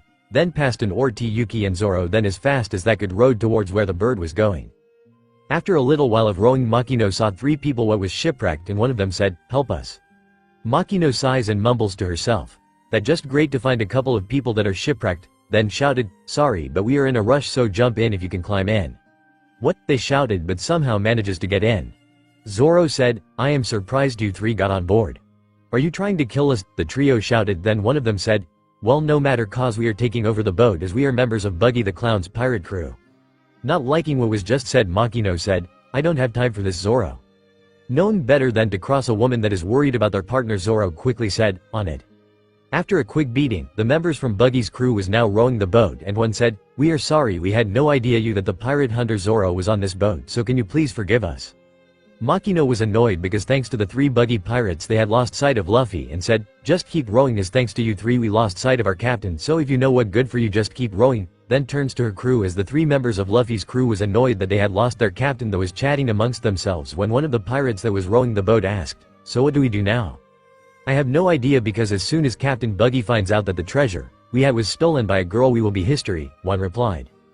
"You know it," the last one stated with a sigh. "Huh, so who is this Buggy person you were talking about?" Zoro asked. The 3 Buggy pirates look at Luffy's crew and see that they all had confused look. Then the second Buggy pirate said, "Wait, you mean to tell us that you don't know who Buggy the Clown?" "Nope," Zoro replied. "Can't say I have," Makino said. Yuki nods and points at Makino and says, "What she said is I grew up on the island that she and Luffy are from. Buggy the Clown is the captain of the crew that we are a part of and a truly terrifying man that has eaten one the devil fruits." "I see, well then keep rowing," Makino said, demanded. After a while a big shadow of a sea king swam under the boat, rocking it a bit, which no one noticed. Then it emerged, causing everyone the Buggy pirates to go into a panic, while Zoro took 2 of his swords out and ready to attack when needed, and Makino and Yuki looked at each other with a worried look and they both thought, "What are we going to do, because without Luffy here to talk to them the sea kings might attack us." The sea king went to attack, then it stopped dead as it felt something. Then it looked at the 6 people.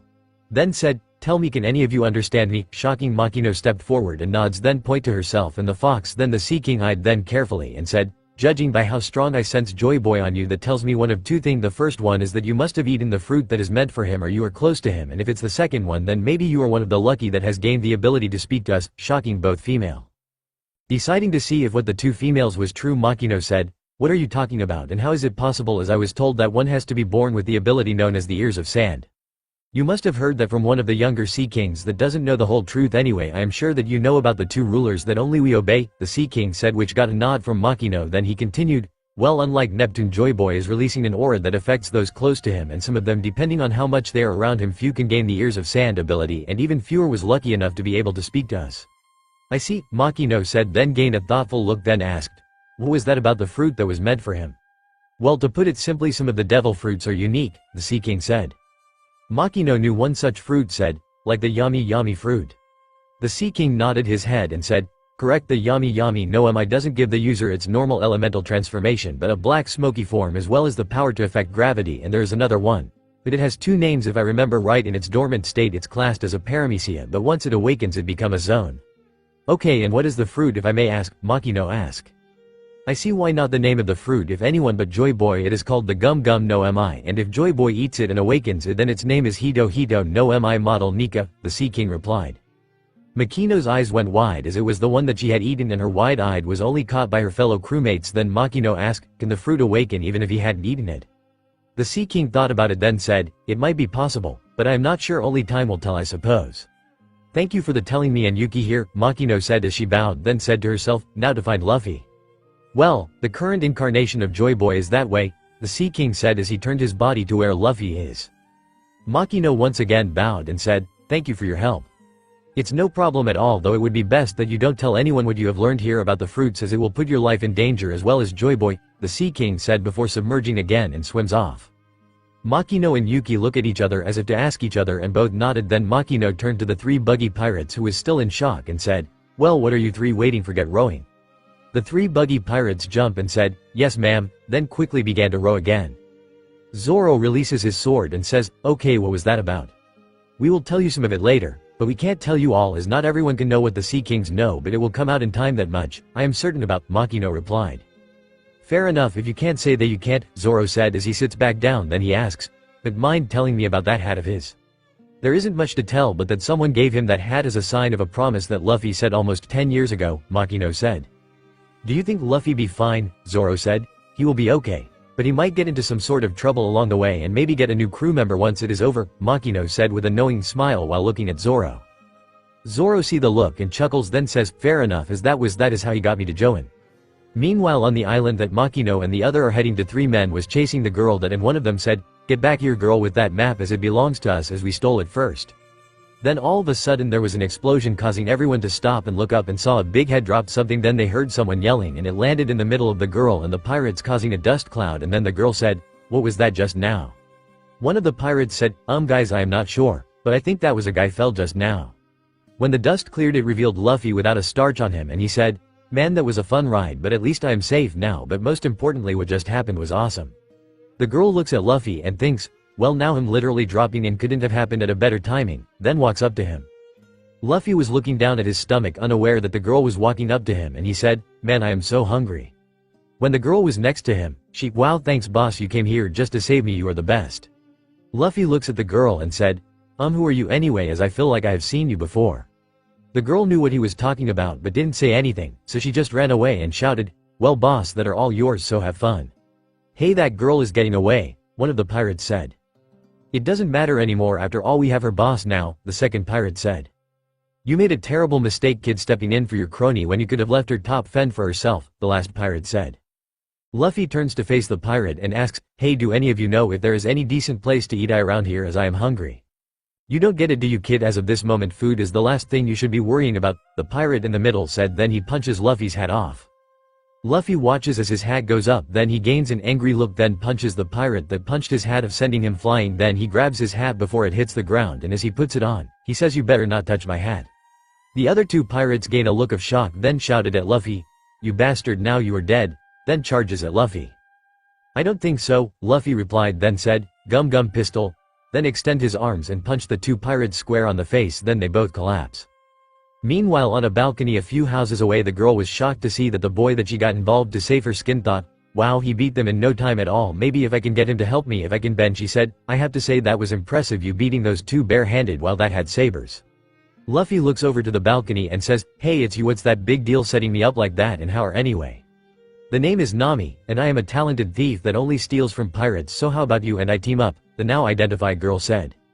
Well, that's a nice offer, lady, but I think I will give it a pass, Luffy said as he begins to walk away. Shocked that she was shot down just like that, Nami jumps off the balcony and says as she chases him, hey, wait a minute, could you at least think about it first? Suddenly Luffy's stomach growls and he says as he falls to his knees, oh right, I need to find something to eat. Well then why don't you join me, and I am sure that I can find you something to eat, Nami said. Luffy jumped up and said, wow, you really mean that? Nami didn't know what to say, so she said, yeah, I am. Then she thought, he may not be bright, but he sure is cute. Meanwhile, at another location inside a tent, a man with a big red nose asked, you came in here to tell me that no one has been able to the thief?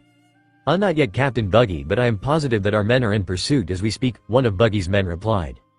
Okay, so can anyone tell me how this thief got in and take the chart? As you know, we are planning to enter the Grand Line and go on a rampage, so that means the chart is the key to it all, so why wasn't it properly guarded? Buggy asked. Well, you see, sir, we don't know, so it was out as plain as day like your nose, the pirate replied. Buggy eyes narrowed at what he just heard and said, what did you just say? What I mean was that it was pretty easy for her to find and take it, the pirate said. Buggy then goes over to the pirate, said, bastard, what was that comment about my nose? Then he got into then man's face and said, so was you trying to tell me that you find my nose funny? Is it that amusing? Well, do you? The pirate then shacks Hua's head his face as he can while he was sweating like a pig. Then he said, no sir, I don't, you misunderstood what I meant. Oh no, I haven't, as you was quite clear you find it funny, Buggy said. The pirate in it took a step back but tripped, but didn't waste any time getting up, so he scurried away, all the while said, please help me.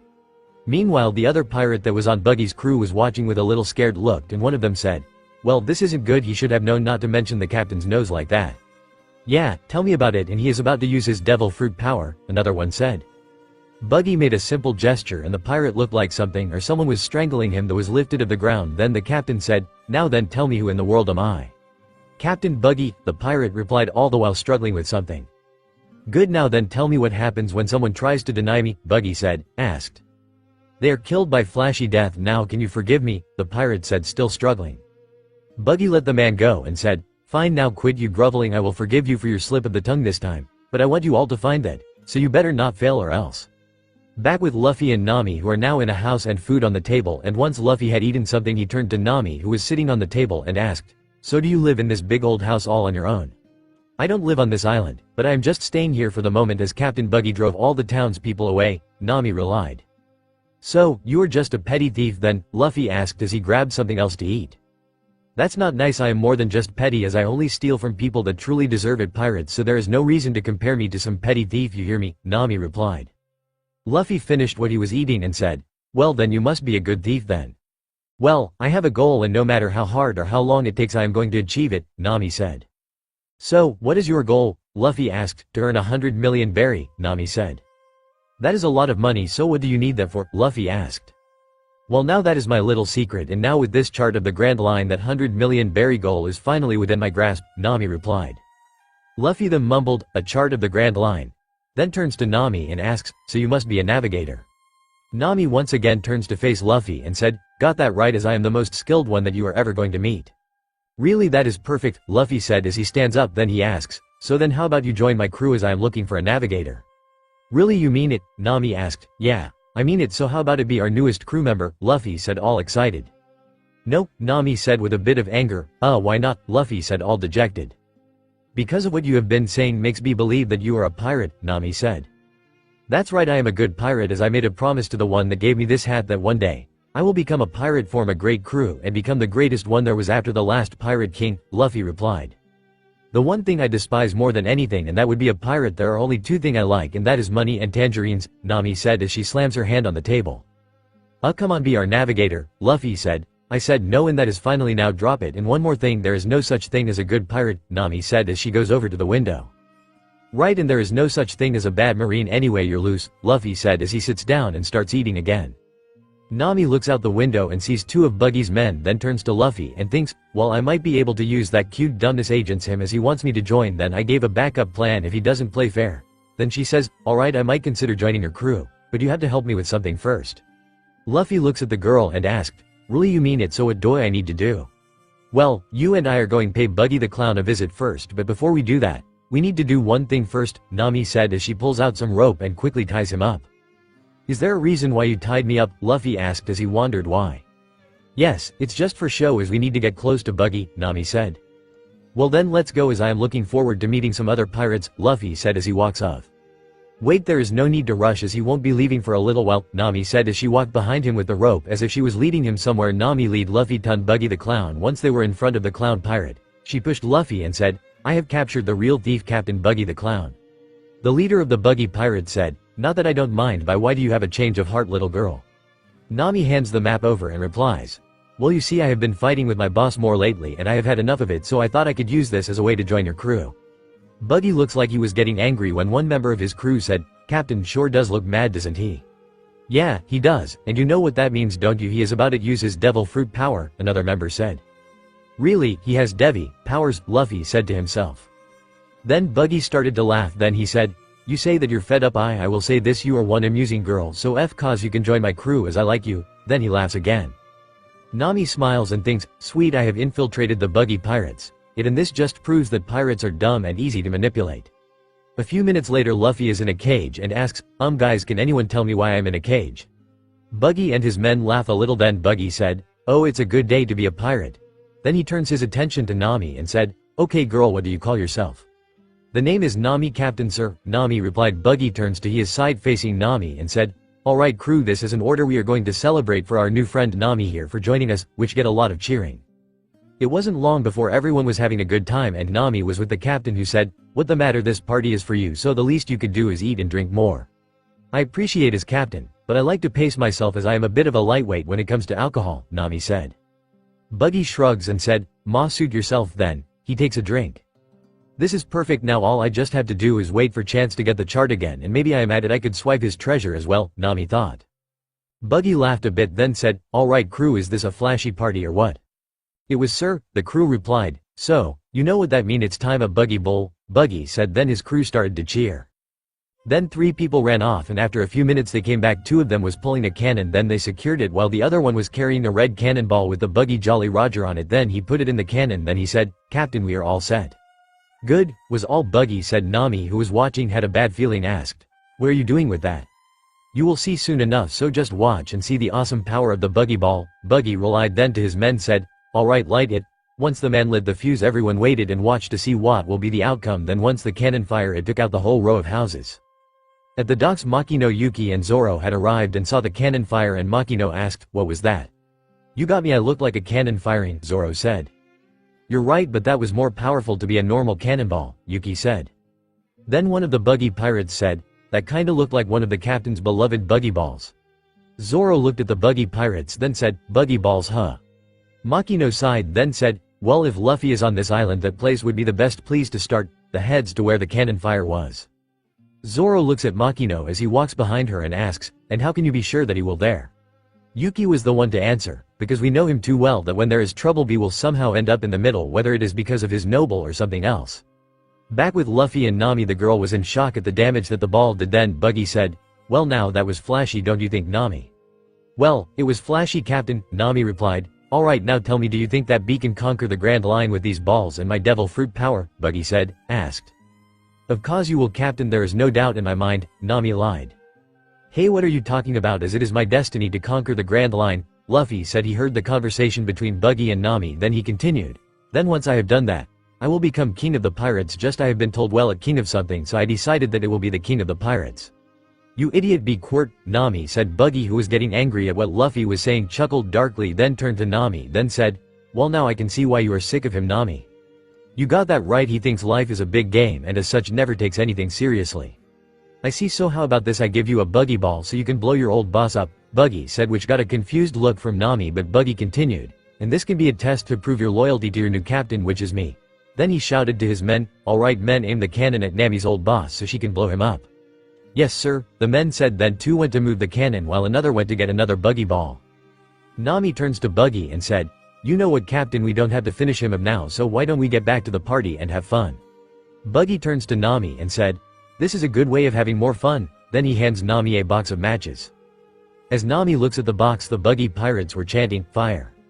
Nami was looking at the matches. She thought, what do I do, as if I don't do this then I will be killed, but if I do then I am no better than I would be no better than Buggy and his crew. Now Nami, light the fuse, Buggy said, all the while Luffy could say that Nami was a bit hesitant in doing what was asked of her, but Buggy said, hey, what do you think, you are light the cannon already? Hey, your hands are. This is what happens when you deal with pirates with half-ass resolve like you had, Luffy said. Resolve to do what exactly, kill someone like it nothing, Nami asked. No, Luffy replied. Then what is the resolve I need? You need the resolve to put your life on the line, and don't worry, that ball wouldn't leave a scratch on me, Luffy replied and had a grin as he said the last part. Nami, who was still hesitant about light the fuse, didn't realize that someone was behind until he took the matches and said as he lit one up, hey you tease, allow me to show you how to light the cannon. As Nami realized what the pirate said, everything went in slow motion. That just before the pirate was about to light the fuse, Nami pulled out 3 bits of wood and creates a wooden staff and knocks out the pirate, and once she realized what had happened, sorry about that, I don't know what came over me. Nami, what are you doing, just shoot him and be done with it, Buggy said. What's going on, you're saving now, Luffy asked. Don't be such an idiot, Nami shouted at Luffy, then turned to face the pirates before continuing, I did this more for myself as I refuse to go as low as these inhuman pirates. Oh, I see, anyway, thanks all the same, Luffy said. A pirate took someone I care about and so I refuse to become one, Nami said. Oh, I see, then once this is over with maybe you can tell me who the pirate was so I can kick his ass, Luffy said. Then he sees then fuse was light, then said in a calm manner. Well Nami, looks like you were too late as the pirate had lit the fuse. What, that's just great, Nami said. So if I have it right you think that we pirates are just inhuman filth, Buggy asked, then said, alright men, go and get her. Then 4 of Buggy men charged at Nami. Nami swung her staff and blocked an attack from one of the pirates, then ducked as the other 3 was about to cut. Then she headed to the cannon and catching a glimpse at Luffy and thinks, what is his problem? It's like he doesn't have a sense of danger, especially when there is a cannon pointing at him and the fuse is light. Nami got to the cannon and grabs the fuse, burning to scream. Whoa, Luffy said. Then he watches Nami screams as she tries to put out the fuse, and before he could say anything the fuse went out. Then he saw 3 pirates was rushing to attack then Nami, so he said, Nami, look out. Nami looks behind her and sees the 3 pirates coming, so she closes her eyes as she waits for them to attack her, not seeing that 3 people showed up. Then she heard, well Makino, looks like you were right. Of course I was, as I said before, he has a habit of getting into trouble, Makino said.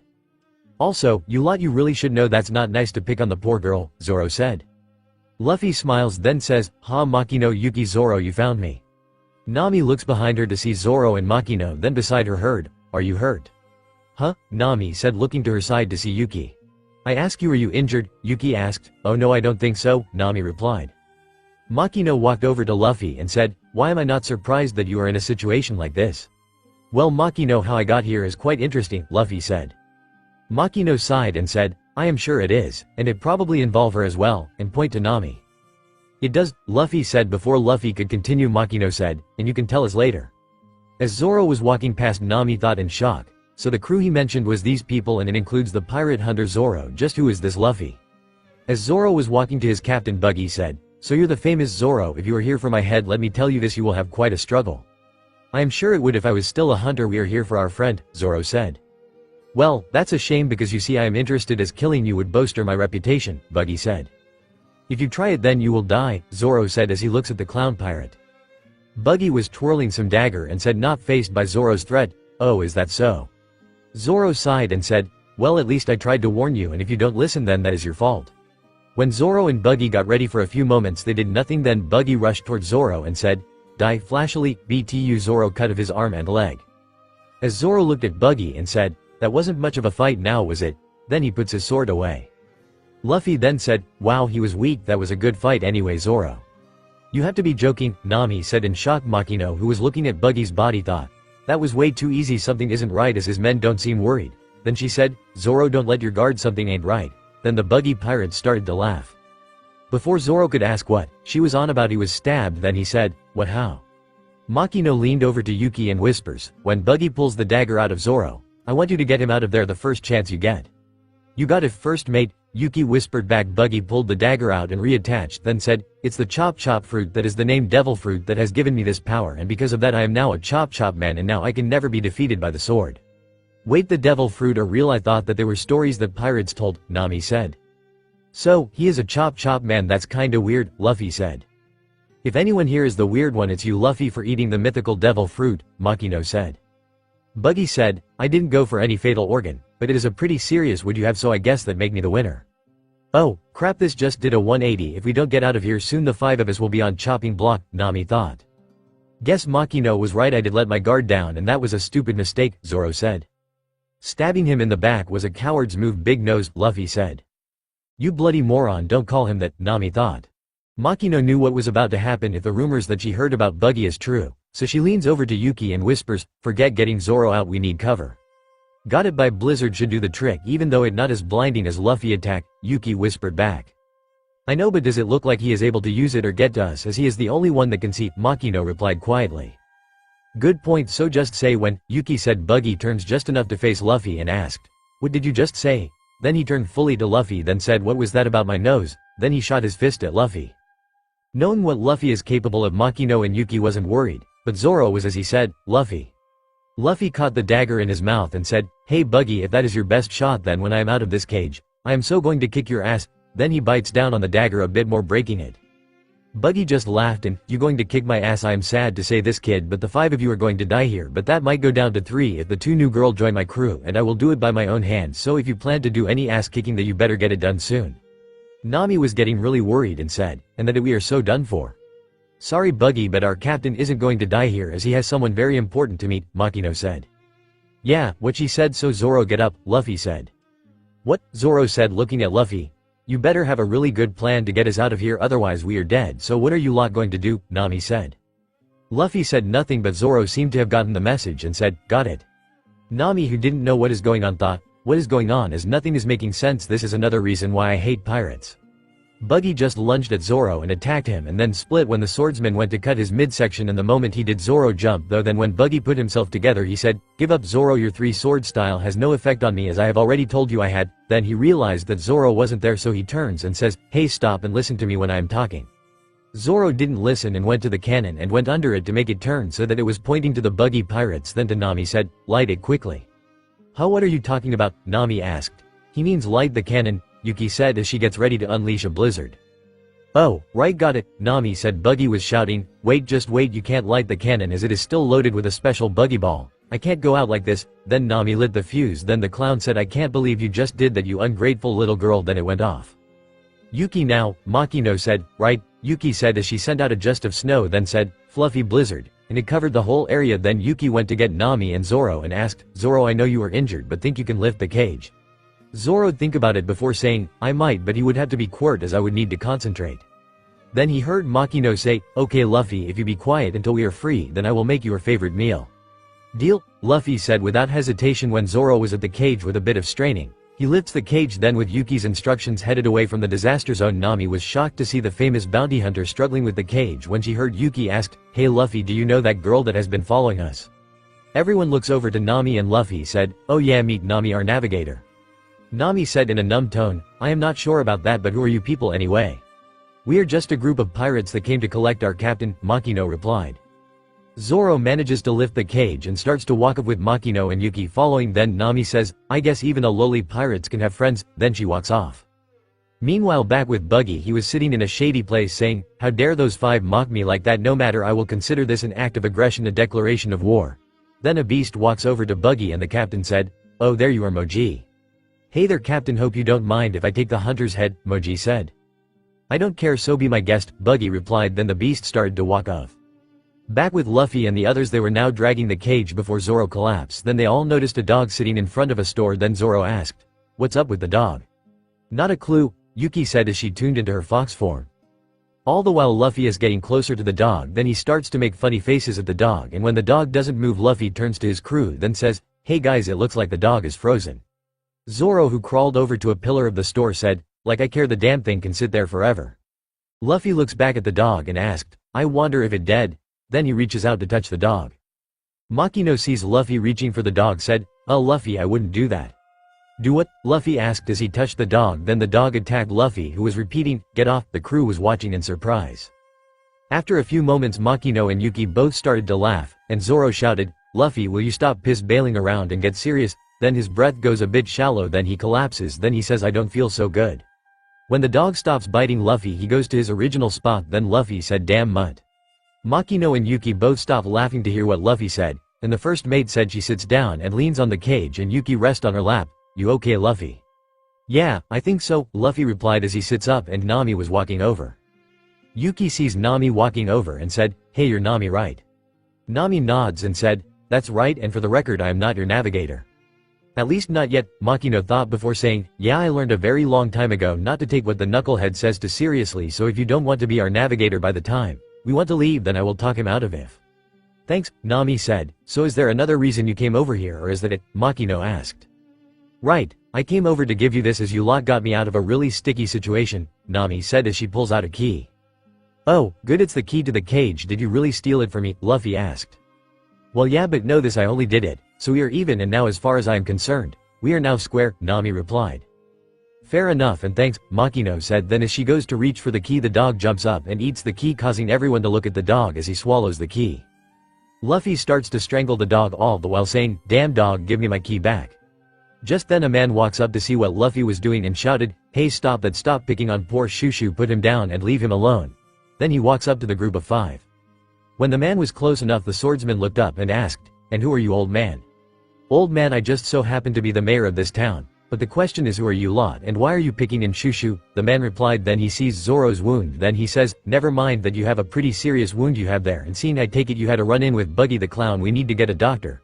Then he turned to one of the human girls and asked, "Mind if you give me a hand? Seeing as he is a part of our crew, I will do it," Makino said as she helped the mayor move Zoro across the road and into a house. After a while, the mayor came out and Luffy asked, "So how is Zoro?"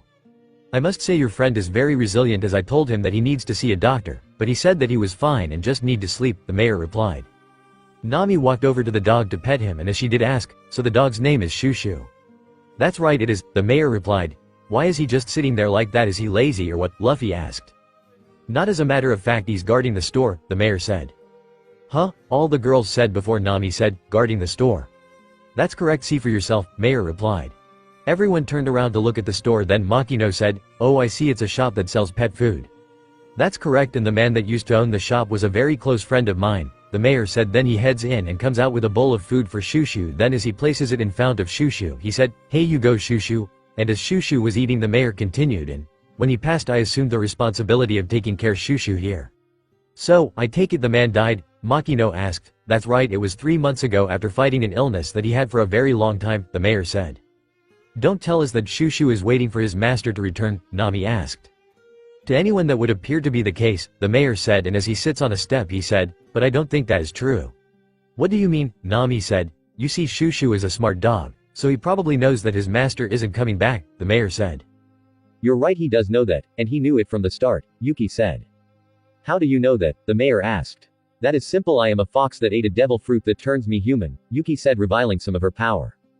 "I see, and because of that you can act as an animal translator?" the mayor asked. "Right," Yuki said. "What he knew for 3 months, so why does he stay?" Nami said. "Maybe he has a connection to it," the mayor said. Then he takes a puff on his pipe that he lit before continued. It's his treasure and so he is guarding it. His master used to live in this shop, hence why he protects it. I have tried to take him back to mine so he would be out in the elements, BTU he won't move from that spot. Then he turns to Yuki and said, isn't that right? Before the fox girl could reply there was loud thumping sounds along with snarling and Nami asked, what is that sound? Then the mayor started to panic before saying, that's him, that's the beast tamer Moji, we had to go now, run. What do you mean beast tamer? Makino asked, but the mayor didn't answer as he ran on with Nami following, and with a sigh Makino looks at Luffy and asked, so what do we do, Luffy? Go with them and make sure they're alright as I can't go anywhere at the moment, Luffy replied. Right, Makino said, then turned to Yuki and said, come on Yuki, and the fox followed her. Luffy turned his attention to Shushu and said, come on puppy, something is here, so why don't you give me the key back? Then a shadow was cast over the caged boy and the boy looks up to see a lion and someone was riding it. Moji looks at Luffy and said, I see your friends have abandoned you and just after you all escaped as well. Who the heck are you? Luffy asked. Well, seeing as you asked, I am known as the Beast Tamer Moji. And I am also a member of the Buggy Pirates, Moji replied. Luffy laid down and said, that's cool, also that is a weird animal suit you have on. Upon hearing what Luffy said Moji got angry, then he shouted, now that was just rude, I will have you know this is manly hair. Is that so? Then that is just weirder, Luffy said. Getting more pissed Moji said, just don't assume that you are safe, just be in the cage. Then he gets up the lion and walks over to Shushu. You must not have heard of my terrible skill because there isn't a beast that I the great beast tamer Moji can't bend to his bidding. Once he was in front of Shushu he kneels down then says, shake. But Shushu wasn't having any of it and bite Moji causing Luffy to laugh. When Moji got Shushu of him he turned to Luffy and said, now you nameless thief, I have no interest in you, but the bounty hunter Roronoa Zoro on the other hand is another matter, so tell me where is he before I change my mind. Like you could hurt me, so no way, Luffy said. So be it, Moji said before shouting, Richie attack him. Then the lion leapt at Luffy, but he missed breaking the cage freeing Luffy. Luffy who was free shouted, alright I am free. Then the lion swiped at him sending him into a house. Good boy Richie, that is some fine work, now let's go. And find Zoro and defeat him so my reputation will grow, Moji said, but when Richie didn't move he asked, what's wrong Richie? Then he realized what was wrong and said, oh it's a pet food store alright, but make it quick Richie, we have things to do. Then as the lion was heading to the shop Moji see Shushu guarding the store then said, don't tell me that this little thing is going to guard the shop, it's pathetic. Then Shushu started to bark. With Luffy he was getting up and he was saying, well that was intense, but at least now I am out of that cage. Now the first thing I am going to do is teach those buggy pirates a lesson. Then I talked Nami into being my navigator. Then Makino and the other showed up and when Nami saw Luffy was alive she said, hey who did you survive that attack? Then the mayor asked in shock, you're alive? I guess I was lucky, Luffy said as this was normal for him. Surviving an attack like that is not normal, I figured you would be scattered but you're not even hurt, Nami said. It's not normal, huh? Guess I'm not normal then, Luffy said. Wait a minute, why did you people come here in the first place? Also how did you get caught up with the buggy pirates? The mayor asked. Well for me I am looking for an excellent navigator for my pirate crew, oh and a map of the Grand Line, but I have to go as that weird guy in the animal suit said something about looking for Zoro, so I will leave that to Makino and Yuki, Luffy said. Then he ran in the direction of the pet shop. Nami and the mayor looks at Makino and Yuki and Nami asked, what was that about? Properly has something to do with Moji, Makino said. The mayor nods then asked, so are you going to answer me or what? Okay, for the first question me, Yuki and Zoro came. Here was because Luffy was carried here by a bird which he tried to catch as he and Zoro was hungry, and as for your second question I don't know how he got mess up with the buggy pirates as he was already in the cage when we arrived to save him, Makino replied. Then she goes on to say, though Nami here would know how he got in that situation with what she said before you arrived. Then she looked at Nami and said, so mind tell us how he got in the situation. Before Nami could answer the mayor said, right you expect me to believe that young man went to get a bird but they grabbed him and flew him here. So that explains why he fell from the sky, Nami said with realization in her voice. The mayor turns to Nami and asks, wait you mean that was true? Well yeah, seeing as he landed in front of me after I stole the map of the Grand Line from Buggy and to save my skin I set him up with some of Buggy's men not realizing that he was strong. Then we chatted, he asked me to join his crew after discovering that I was a navigator, but I decided as I don't like pirates. Then as I looking out a window I had a thought and I said that I might consider joining his crew if he helps you with something first. And what was you going to do? Yuki asked. Well before I end up in the situation that you found us in there was a party celebrating me joining the Buggy Pirates which was a foe as I was only there so I can achieve my dream, Nami replied. And knowing Luffy he went along with it not knowing what was really going on until it was too late, Makino said with a sigh. Hey, wasn't you worried about the situation he was in? The mayor asked. Nope, because we both know that the buggy ball would have done little to no damage to him, Makino said. Meanwhile, Luffy was watching Shushu, who was battered, bruised and bleeding, howl as his treasure was going up in smoke, so he decides to deal with Moji and goes to block him, and the beast tamer sees Luffy. He said, "What, how are you still alive? That swipe should have killed you." "Please, like a swipe that weak could kill me, you will have to do much better to do that," Luffy said. Moji growled and said, "Richie, this time I want you to crush him into the ground." Then he jumps at the lion, who charges towards Luffy. Luffy smiles, then says, "Alright, let's have some beast on beats action then." Then he starts running toward the lion, then changes into his fox form, then flames begin to encase him, then he says, "Fox, fox, flame charge." Then upon collision there was a small explosion and a smokescreen. When the smokescreen cleared, Moji sees Luffy standing in front of Richie in his hybrid form, then he asks, "Just what in the world are you?" "Whomie, I am just a person that ate a legendary devil fruit," Luffy replied. "So, you have devil fruit power just like Captain Buggy, but yours turns you into a nine-tailed fox," Moji said while getting scared. "Yes, that right," Luffy confirmed. "Now wait a minute, I apologize for attacking, I don't want any trouble," Moji said as he now knows he is in trouble. "Well buddy, you are apologizing to the wrong person, but just so you know, because of you that dog has lost its treasure. The last this he had that was connected to Hiei late master, and because of that I am going fry your ass, so I hope you can run fast," Luffy said as he turned into his fox form again. Then he lowers his fount and his tails goes straight in 9 different ways and the tips ignites. Then he says, "Fox, fox, 9 tails inferno." Moji sees the 9 blue sire balls coming at him and he says, "Shit." Then he turned to run, but after taking more than 3 steps the balls of 4 got him, and as he was trying to put himself out, he ran into a wall, and luckily for him there was a bucket of water above him which fell on him as he ran into the wall. Luffy looks at the scene then says, "Serves you right." Then he goes to pick up the box of dog food, then heads to give it to Shushu as Luffy was walking to Shushu. Nami was watching the dog look at his late owner's store and said, "Pirates, they're all the same, just a bunch of heartless assholes, and they destroy, take what they want, and they don't care how they do it or who gets hurt in the process, and all this without remorse or a second thought." Then she see Luffy walking over to Shushu, then she says, "Oh, I see you're alive. I was sure the lion was going to kill you, and I had wished he had, because then that way there would be one less pirate to worry about." "Oh, like that is possible," Luffy said as he continues walking to Shushu. Nami then starts to run over to where Luffy was, causing him to stop, but she was intercepted by Makino, Yuki, and the mayor. Then she said, "So how about I just kill before you can get a bigger crew, then that way I am doing the world a favor." "Hey, now this isn't the time for violence," Mayor said. Luffy just continued him walk to the dog and said, "As you are now like you ever could." "Well, maybe I should try," Nami said. "Hey, what did I just say?" the mayor said. Then, "What the hell is up with you all?" "Well, with my crew not sure about Zoro, seeing as he just joined us. If you have a day then I will gladly tell you, and most of it is our captain's," Makino said to the mayor. Then she turned to Nami and said, "And you calm down a bit and look," and points to Luffy and Shushu. Nami does what Makino said and stops struggling and watches as Luffy got to Shushu. Then he placed the box of dog food in front of the dog, shocking Nami. Then Luffy goes to the other side of Shushu and sits next to him. Then he says, "Here you go, I saved what I could. But the bastard of a lion ate the rest of the food." Nami was shocked to hear what Luffy said and thought, "Wait a minute, you mean to tell me he fought the lion so he could save the dog's food?" Then, not realizing it, she said out loud, "Just who in the world are you people?" Still on her shocked state, Nami heard Luffy said, "You fought well, and be proud for trying to protect that is precious to you." Then the dog picked up the box of food and walked away, but he stopped, turned back to Luffy and barked. Luffy saw Yuki coming over and said to her, "There is no need for you to translate, I get the gist of it, after all I am a fox." Then he turned to Shushu then said, "Thanks and take care and the best of luck to you." Nami smiled at the interaction then said, "I guess not all pirates are bad." "You're right about that, Nami. Ever since Luffy met a kind pirate as a boy, and since then he wanted to fulfill the promise he made to him, and the straw hat is proof of that promise, and he was also the one that gave Luffy his devil fruit, not on purpose mind you," Makino said.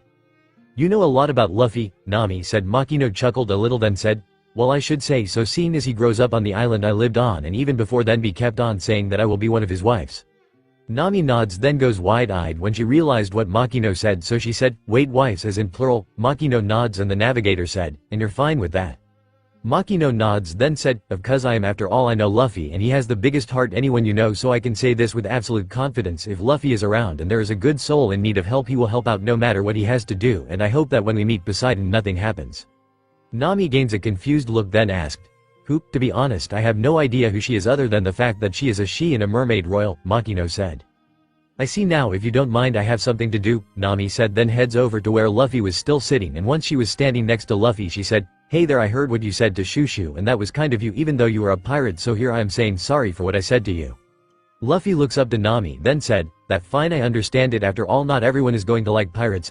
Then he stood up then said while he dusted himself off, "You have been under a bit of stress so there is no need to apologize." Then the mayor said, "I am pathetic Shushu, and the teen has fought hard to protect my town while I who is the mayor have done nothing but let Buggy the clown and his horrid crew obliterate it." "Hey, chill out, it's not that bad," Yuki said, "Not that I remember when we first moved to this island. 40 years ago it was nothing but barren land and rock. But we all worked together to make the fields that we used for our crops and open stores for the citizens and for the travelers that pass by to rest and restock. We built this town literally from the ground up, and because of that this town is a treasure to me and all its citizens, and from here on out I will not let Buggy and his crew terrorize us any longer." Then mayor said then there was an explosion and a block of houses was blown apart causing him to fall on his ass, then said, "He is going to destroy the whole town." "Wait, wasn't Zoro sleeping in that house?" Makino asked as she points to one of the now demolished houses. Realizing that Makino was right, Luffy shouted, "Ga, you're right, he was in there. After have something like that happening I am sure he is dead now, the mayor." Luffy wasn't listening, went over to the demolished house and shouted, "Zoro, are you there and still alive?" When enough of the dust had settled, Zoro was sitting up and said, "Well, I have to say that is one hell of a way to wake someone up." Upon seeing Zoro was alright, Luffy laughed. Then Zoro said, "Not that I mind the wake-up call, I could have used a few more Z's." Nami looked at Zoro and asked in shock, "How on earth did you survive a blast like that?" "Alright, you're alive," Luffy said. Yuki in fox form ran over to Zoro, licked him a bit, then said, "I am glad you survived." Then she started to like him again. "Yuki, will you stop?" Zoro said, trying to get the vixen to stop licking him. "That is the last straw. I refuse to let some scumbag like Buggy destroy what me and my townspeople spent 40 years building," the mayor said. Then he steeled his resolve, then goes to say, "I am the mayor of this town and so it is my duty to protect it and its people, and this I swear till I am dead." Then he tries to head to where Buggy was stationed, but Nami was holding him back. As Nami was holding the back from going to, Buggy said, "No, wait, you can't go. There comes a time in everyone's life where they have to fight," the mayor said. Then he looks to where Luffy and his crew and asked, "Isn't that right?" "You have that right, old man," Luffy said. Nami, who was still holding the mayor, then said, "You moron, don't encourage him, it's dangerous for him to fight Buggy." "And you think I don't know that?" the mayor said, shocking Nami enough to let him go. Seeing his change, the mayor took off running and he shouts, "Buggy, I am coming for you." The mayor was crying. Nami said, "You're right, he was," Makino said. "How he was, I didn't notice," Luffy said. "Well, it sure looks like the party is getting interesting," Zoro said.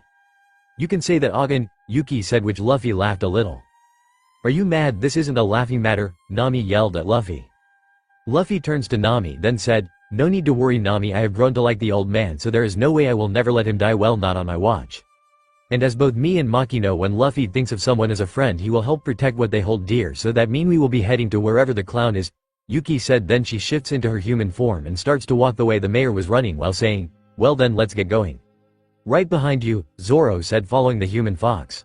"Wait, you're going as well, but you're wounded," Nami said. "What do you expect when the wound to my reputation is far more deadly than the one that clown gave me?" Zoro said as he tied his bandana to his head. Makino smiles, then shakes her head before saying, "Well, there are things that are worse than death. Also, we need to get the chart of the Grand Line. So in our crew," Luffy said to Nami while holding out his hand. "The answer is still no, because I will never sink that low," Nami said, then slaps Luffy's hand with a smirk before saying, "However, considering that our interests line up, I suppose we could team up." "That great, we have our navigator," Luffy said. Then he runs off. Nami watches Luffy run off to help the mayor protect the town. Then she realized what the straw hat wearing said. Then she shouted, "Hey, that is not what I meant." Then she slumps in defeat, then said, "Why'd I bother?" Makino walks up to Nami, then places a hand on her shoulder and said, "That's because he likes you, and believe me, he is the best judge of character you will ever meet." Then Makino follows her captain. When Luffy caught up to the mayor, the old man was being strangled by Buggy's hand, so he grabs the hand and pulls the hand off the mayor. Then he turns to Buggy, still holding the hand, then said, "Well, Buggy, I am here, and I am going to kick your ass just like I said I would." Buggy recalled his hat, and when it reattached said, "Damn you, straw hat," and growls a little, then says, "How dare you? You can't just walk up to me and treat me like this." Luffy smiles, then says, "Oh yeah, well, I just did. I am Captain Buggy of the Buggy Pirates, and I will not stand for this insult," Buggy said. Nami sees an opportunity, then says, "Now listen to me, I am only here for two things, and they are the card of the Grand Line and the treasure." "I understand, and I will make sure Luffy doesn't bug you after this is over," Makino said. "Good," Nami said. The mayor in a raspy voice said, "You youngsters have to get out of here. Why did you follow me here? You are nothing but outsiders. You have to leave this dam." Yuki walks up to the mayor and helps him up, then says, "Sorry, but we can't do that because unlike most pirates, Luffy's heart is pure, and he saw that you truly treasure this town of yours and decided to help you do it." "Well, this is my fight as this is my town, and so it is my duty to protect it," the mayor said. Luffy walks up behind the mayor and places a hand on him, then he slammed the mayor against a wall, knocking him out, shocking everyone. Then Nami went up to Luffy and said, I know I have already asked you this before, but have you lost your mind? Why the hell did you knock out the mayor like that? Luffy turns to face Nami, then says, just because. Well, I have to say that's not a bad idea, Zoro said. I'll say after all if he had continued like that he would have died, Makino said. True, so it's probably for the best, Yuki said. That not that point, Nami shouted. That what is the point? Zoro asked. The point is there could have been a more humane way of doing it, Nami said. Well, if there was, then it's too late to do anything about it, Luffy said with a shrug, and walking a few feet away from the group then said, with a grin, well, here goes nothing. Then he took a deep breath, then he shouted, hey Captain Big Nose, causing all the Buggy pirates' jaw to drop. Nami, who had both hands at her head in a worrying manner, thinks, why'd I bother, he clearly has lost his mind. Then he said, that has got to be the worst possible, this you could has to Buggy the clown. Buggy, who was downright pissed, said, you damn you little punk, I shall not and will not stand for this, then to his crew shouted, I want you to fire a Buggy ball right now. Aye, Captain, the Buggy pirates replied before one of them ran off to get the red cannonball while a couple of the crew got the cannon ready. You idiot, why did you shout that to him? Nami said before running off. Zoro then said, come on you three, it's time to go. You can go, but I am not going, Luffy said, and besides, we will be just fine, Makino said. Now it's time to die, fire, Buggy ordered, and the marksman obeyed. As the ball was flying towards, Makino stepped forward and said, allow me, then as she took in a large breath causing her an inflate, she said, gum gum balloon, then the ball hit her belly, it didn't explode. Upon seeing Makino inflate the Buggy pirates' jaws, and one of them said, what is she? What the, did she just the Buggy ball? Buggy asked while in shock. Due to the force of the ball, Makino was moved back, then the ball was sent back toward its rightful owner, and he and his crew was panicking, and upon collision the cannonball exploded and turning the building they was on into rubble. Alright, you got them, Maki, Luffy said. Zoro had a hand to his face and said, you could have warned me you was going to do that. What kind of monster are you lot? Nami said. Makino turned to Zoro and said, well, I had to something that would alert people of the legendary devil fruits. I think you three are beginning to freak her out, Zoro said. Nami walks over to the group and asked, what kind of people are you? You have a fox that can turn human and can create snowstorms. Luffy can stretch and turn into a fox, then there is you and you can inflate. We are just some good-hearted pirates who just want to adventure, Luffy said to Nami, then turns to Makino and said, I see you know all my moves. Well, what do you expect when you can use the gum gum no mi? Makino said, then turns to Nami and said, well, that is my and Luffy attack known as the gum gum balloon. Yeah, well, I don't care what you call them, all I want to know is how you can do them, Nami said. Before anyone could answer, the rubble began to move and Buggy walks out unscathed as he was holding two of his crewmen. As Buggy stood there while holding two of his crewmates, he said, how dare you try and do me in, and with one of my own Buggy balls. Nami scoffed and said, man, what a jerk, using his own men as shields like that. In the rubble, Moji woke up and then said as stands up, what in the world just happened here? And then looks around, and upon sees Luffy and his crew he shouted, oh no, not you lot. Luffy just raises his hand and said, hi, it's that damn straw hat Captain Buggy, we have to be careful, he has devil fruit power, he is a fox person, I saw it myself, Moji said, shocking the clown pirate. What a fox person? Buggy asked. You're a fix person, Nami asked. Actually I am a Kyuubi, Luffy said. Kyuubis are foxes, Captain, Yuki said. So at least two of them are devil's fruit users, one is paramecia and the other is a zone. That would explain how the green-haired woman bounced my Buggy ball back, Buggy said. Meanwhile behind them the rubble began to move, and Richie came up, but he was knocked out as smoke was coming out of his mouth and someone was holding him who said, how do you plan to deal with this insult, Captain? Buggy then looks behind and said, oh Kabaji, I don't know, as at the moment I am too angry to think. Kabaji put him down. What did you do to my Richie? Moji said, asked. You mean this cat? I used it as a shield, so my clothes won't get dirty of case, Kabaji replied before throwing Richie to the ground. Richie, Moji said as he rushes to the lion, then he said, Rish, are you okay, say something. Then when the lion came to and sees Kabaji, he hid behind a wall. Then Moji turned to Kabaji and said, damn you, you bastard. Then he tries and punches Kabaji but misses. Then Kabaji took that moment and kicks him toward Luffy and the crew, causing the beast tamer to say, out of my way. Luffy then changes position, and when the beast tamer was close enough, he said, I have a better idea, you get out of my way. Then he kicks Moji to the side and sending him into a wall. Captain Buggy, Kabaji said. What is it, Kabaji? Buggy said. Allow me to repay their disrespect, Kabaji said. Alright you can, but you have to make it a good show for everyone, Buggy said. Kabaji smiles, then he takes off while riding a unicycle, impressing some of the unnamed pirate crew, and as he was riding towards them, he said, you may call me Acrobat Kabaji, and I am the chief of staff of the Buggy pirates. "And you will pay for your insolence." Then he raises his sword and aiming for Luffy. As Kabaji was heading toward Luffy, Zoro intercepts it with one sword while having his other hand on another and said, "I'll clash sword with you. Well, it's an honor, Roronoa Zoro. As a swordsman myself, I relish this chance to slay you," Kabaji said. Then he looks at Zoro's wound. Luffy steps forward and said, "Zoro, you really should get some rest. Me, Makino or Yuki can take care of this guy." "Just stay back," Zoro said. Kabaji, who was still looking at Zoro's wound, thought, "That's the stab wound that Captain Buggy gave him, the fool." Then he said, "Acrobatic technique, flame breath." Then he blows some fire into Zoro, making him take a few steps back. Then he took that opportunity and kicked Zoro in the stab wound, making the three-sword user yell out in pain and falls into the floor. Then Kabaji said, "What's wrong? I didn't even kick you that hard." "He fights dirty going after his injury like that," Nami said. "I know what you mean, but that's pirates for you," Makino said, as she has seen the best and the worst of pirates from when she ran her former bar. Kabaji then hits the ground with the sword, then said, "Acrobat technique, murder miss trick." Then he started to make a dust cloud. Zoro then scoffs, then said, "Aerobatic technique, my ass, that's just an ordinary dust cloud." Then at the second he sees the sword coming at him and quickly raises his swords to block, but he didn't see a kick coming until it's too late and the kick made him roll on the ground. "He did it again," Yuki said in her fox form. "Now that's just pathetic watching a grown man moaning like, but now you can see that it was foolish enough to become an enemy of the Buggy pirates," Kabaji said. Nami, who was watching, was shocked at what she was seeing. Then she said, "To keep fighting even with such a bad injury, he's crazy, and I have no idea how he is still able to fight with his injury." Then she turns to the crew and said, "And why are you three still standing there watching him when he is going to get himself killed, you know?" All the while Zoro was holding his wound and Luffy was watching. "He will be fine," Makino said. "How do you know that?" Nami said. "Because before I joined Luffy's crew I used to own a bar, and every once in a while, there was a fight and some of the fights got really bad and seen some wound worse than Zoro's," Makino said. "Roronoa Zoro, you are finished," Kabaji said. "You are annoying little bastard," Zoro said. Then he gets up, then continues, "You having fun poking at my wound? Then go ahead," and Kabaji stabs him right where Buggy stabbed him. "Ouchie," Luffy said as everyone else gasped in shock as Kabaji goes past Zoro. "Why didn't you dodge his attack?" Nami asked. Zoro ignores Nami's question and said, "Is that enough of a handicap for you?" Then he turns to face Kabaji, then continues, "Now let me show you just how superior my skills are to yours," making the Buggy pirate eyes go wide. "Alright, go Zoro, get him," Luffy said excited. Kabaji rolls forward sweating a little and said, "You are a fool because you have made a fast error in judgment. I will not be mocked.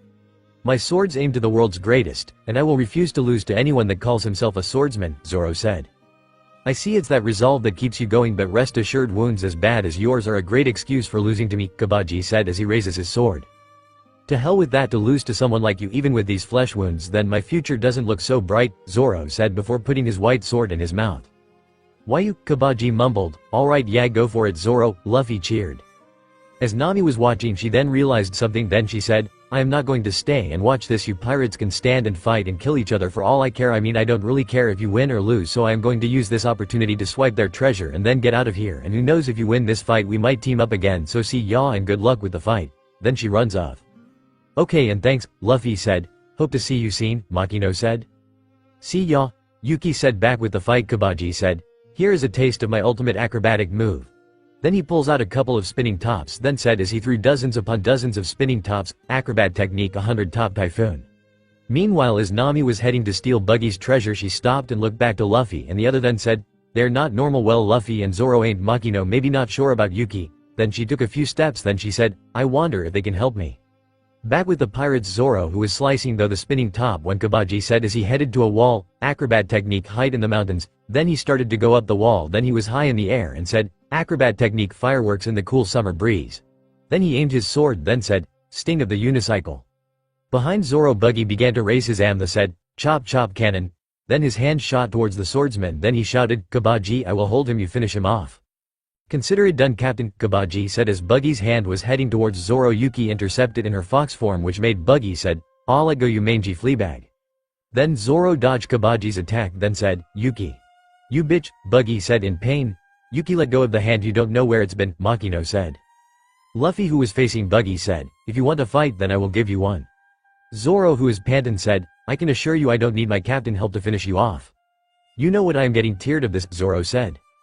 "What, this is the great pirate hunter Zoro giving up," Kabaji said while laughing before continuing, "I have to say I am impressed you have lasted this long. This a wound like yours. I think you have misunderstood what I meant, because I am getting tired of was your stupid little sideshow," Zoro said. So sorry to disappoint you, so to make it up to you I will show you my real swordsman skill, Kabaji said before he started to head towards Zoro, then said, now die Zoro. Onigiri, Zoro said as he cut Kabaji, Buggy said. I can believe the Buggy pirates was defeated, petty thieves, Kabaji said as he collapsed. We are not petty thieves, we are pirates, Yuki said, letting go of Buggy's hand as Makino went to check on Zoro. Luffy, I am going to sleep, take care of thing will you, Zoro said before passing out. Good, because I am looking forward to this, Luffy said as he faced Buggy. Buggy was growling for a bit then asked, yo guys are pirates? We sure are, and we are looking for the Grand Line, Luffy replied. Oh, that is a laugh, and that's quite a voyage when I don't you lock and handle, Buggy said. Then he asked, and what would you do if by some miracle you made it there, go on a sightseeing tour or something? Then he starts to laugh. Become the king of the pirates, Luffy replied, causing Buggy to make a funny face. With Makino and Yuki they were both thinking, the sightseeing tour might be a great date. You can't be serious, Buggy shouted. Then he said, if you're king of the pirates then that would make me god. There can only be one pirate king and obtain all what the world has to offer, and that would be me got it. You're annoying, so let's settle this, Luffy said. Buggy moved his, then all of a sudden knives appeared in between his fingers and he said, seeing that hat brings back memories of him and it really gets my blood boiling, so bring it on you wannabe pirate, and you remind me of him, that damn cheeky red-haired pirate. Upon hearing the hashtag red-haired pirate part, Luffy and Makino gave Buggy their attention and Makino said, wait, what did you say, the red-haired? You knew my old friend Shanks? Luffy asked. Yes, I knew him once, Buggy replied. Do you know where he is now? Luffy asked. I don't know, that all depends, Straw Hat, maybe I do and maybe I don't, Buggy said. Now knowing what Buggy was doing, Luffy gained a confused look and asked, what are you talking about? Did you forget where Shanks is? Which got a giggle from Makino and Yuki. No, I have not, you imbecilic, Buggy said. Then he raised his hands then said, but I am not just going to tell you out of the kindness of my own heart, you will need to get that info. Alright fine, I will make you tell me, Luffy said. Buggy then starts to laugh then says, you can give it your best shot, but I don't like your chances. Then he taps his shoes on the ground and a knife pops out of the tip of it then said, seeing as I don't think you're foxy I can handle a blade. Luffy nods then said, yeah, you're right, not knowing about Luffy's other powers. Well then how will you handle this, Buggy said before jumping then said, chop chop buzzsaw. Then he flings his lower half towards Luffy, making Luffy jump out of the way. Then the clown said, can't do dodge while in air, can you? Too bad for you. That's what you think, Luffy said before he stretched and grabbed a pillar and pulled himself out of the way. As Buggy's legs returned to him, he said, you are full of surprising, but I didn't think stretching was a power of the Inu no mi. Model Kyuubi. That's because it's not, Luffy said with a grin. So there is more to the devil fruit that you ate, but anyway you aren't that bad, Buggy said. Thanks, and you're not that bad either. Now here comes, Luffy said as he draws back his hand and said, gum pistol. As the fist went to Buggy, who easily dodged, then he said, you are a unique one, having an ability from 2 fruits BTU, this one leaves you wide open, Buggy said as he pulls a knife up, unaware that Luffy's hand grabbed onto the tree that is behind him as he said, I will carve you up. Gum sickle, Luffy said as he was using the pull from his arm as it returns to normal to clothesline the clown pirate. Chop chop, quick escape, Buggy said quickly before he decapitated himself and reattached when Luffy shot by and hitting the rumble behind the tree, all the while laughing before saying, that's not enough. Luffy comes out of the rubble and said, you keep breaching apart. Meanwhile to the side Nami was watching and had a big bundle next to her and said, what, they are still going at it. Of course they are. Luffy isn't one to give you zero when it come to helping people protect their treasure, and it's also who he is, Makino said as she remembers some of the one-sided conversation about Luffy and his role in the world with the Sea King that lives near their home. Chop chop cannon, Buggy said before launching his hand with knives in between his fingers, which Luffy caught. Then the clown said, separate. Then the hand detached from the forearm, shocking Luffy, and who barely dodged the attack as he flew back into the rubble, causing the clown to laugh a bit before saying, so Rut, do you give up yet? Then gains a pissed look. Luffy, who was sitting in the rubble, was looking at his hat, then looks at Buggy with an angry expression and shouted, you bastard. How so? Was I not supposed to starch your face or something? Buggy said. You bastard, nobody damages my lucky hat and walks away from it alive, Luffy said, making Buggy gain a confused face before Luffy shouted, this hat is my only treasure and anybody that touches it is going to pay. Nami, who was still watching from the side, looks at Luffy and remember what he said about the hat, then said, and here I thought there wasn't anything that can faze him. There is very few thing that can, and one of them, if messing with the treasure of these he cares about, will definitely do that, Makiko said.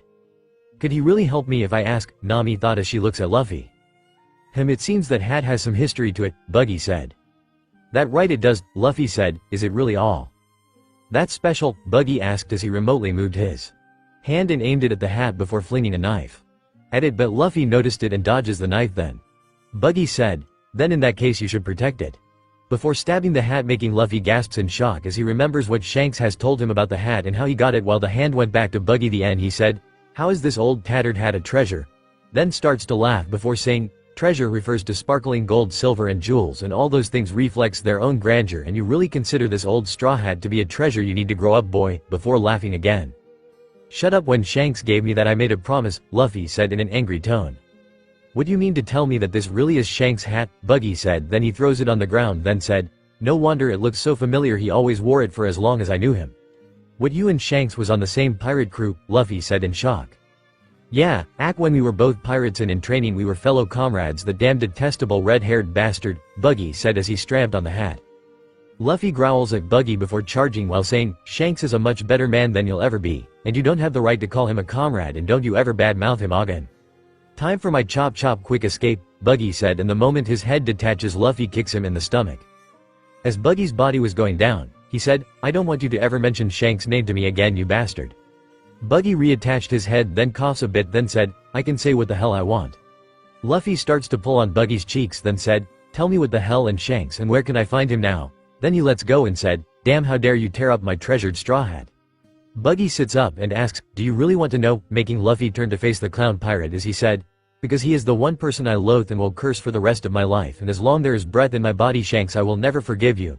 Then he looks at Luffy, then said, "In all of my life I have never been as mad at someone as I am with him." "How so?" Luffy asked. "That bastard Shanks stole countless riches from me. I don't know how you two are connected, but I will say what the bloody hell I want about him, seeing as I have earned that," Buggy said before telling Luffy what happened. Once Buggy was done telling his story to Luffy, the boy then said, "So you're telling me that Shanks saved your life?"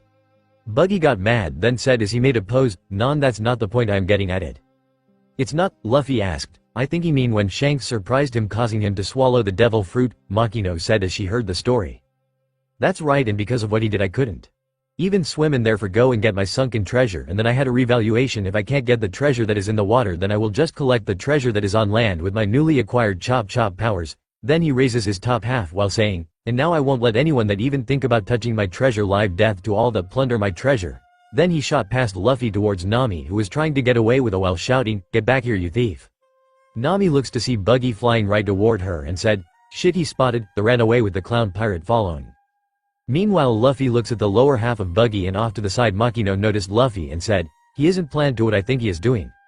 Yuki turns to looks at Luffy and said, "He is." Meanwhile, Buggy was chasing Nami while saying, "You don't stand a chance escaping from me, and now I am going to flashily chop you up." When Buggy was near, Nami closed her eyes to brace for impact, but when it never came, she said as opened her eyes, "What?" only to see Buggy with a look that said he was in absolute pain. Then he fell to the ground, then in a pained whisper said, my balls, that was a cheap shot." Luffy, who had a foot in between Buggy's legs, lowered it, then turned to the clown and said, "Don't run off yet, we are not done." Then looks at Nami, then said, "Hey, you better drop that treasure and get out of here. You don't want him coming after you again." "What, drop the money and run away? No way, I would leave my treasure behind," Nami said. Buggy, who was still on the ground, begins to growl, then looks up and asked, "Did you just say that the treasure was yours?" Nami looks down at Buggy, then replies, "That's right, I am thief that steals from pirates, and I just stole a lot from a really annoying one, and so that makes this my treasure, you understand?" "Ah, that makes sense," Luffy said. "That's pure nonsense. That's my treasure, and just because you stole it doesn't make it you," Buggy shouted. "Well, technically they are both right, and now for it to be officially her, all she needs to do is get away," Makino said. "You're right," Yuki said. Then she turns to Buggy and asks, "Plus, did you steal it first?" "Right, and what is the deal? A chemical lecturing another chemical," Nami said. "What did you just say?" Buggy growled. "Whatever, and another thing, the day I take a morality lesson from you will be the day I stop being a thief," Nami said before sticking out her tongue. Buggy then said, "Then I hope you are ready for the consequences. Now here comes."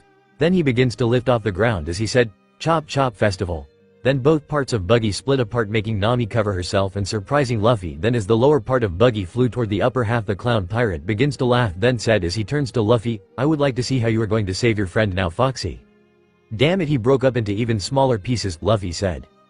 Luffy looked down, Makino said as she noticed something in the ground. Luffy does what Makino said and sees Buggy's feet walking and quickly grabs them, then pulls one of the feet out of the shoe, then starts to tickle it. Then he pulls the skin before saying, "See how you like this," as he slams the foot onto the ground, toes first. "Fuck," Buggy yells before turning to Luffy and shouted, "Damn it, will you knock it off?" "No, you knock it off," Nami said before swinging the bag of treasure at Buggy. Buggy sees the bag coming at him and quickly summons his hands to catch the bag. Then he said as the bag was loaded, "Why, thank you for giving me back my treasure, Nami." Nami begins to shack the bag to lose Buggy's hands before saying, "Let go, will you?" "I will not, so why don't you let, as this is my treasure, so get your grabby hands off of it," Buggy said. "No, it's mine," Nami said as she was still trying to get rid of Buggy's hands. "Just give me back my treasure, will you?" Buggy said before one of his hands was rising, completely unaware that Luffy lad let go of his foot and was running toward him. "Now die." Then his hand shot towards Nami. "And I thought I told you haven't finished with me," Luffy said before jumping and kicking Buggy in the head, sending him to the ground and sliding on it with the treasure going everywhere, knocking Buggy out. All the parts flopped to the floor. Then he looks toward the clown and said, "And consider that move payback for the mayor person." Nami gasping a bit, then she said, "Thank you for that, I owe you one." "Sure, it's not a problem," Luffy said. Then he remembers something, then said, "Oh yeah, the map."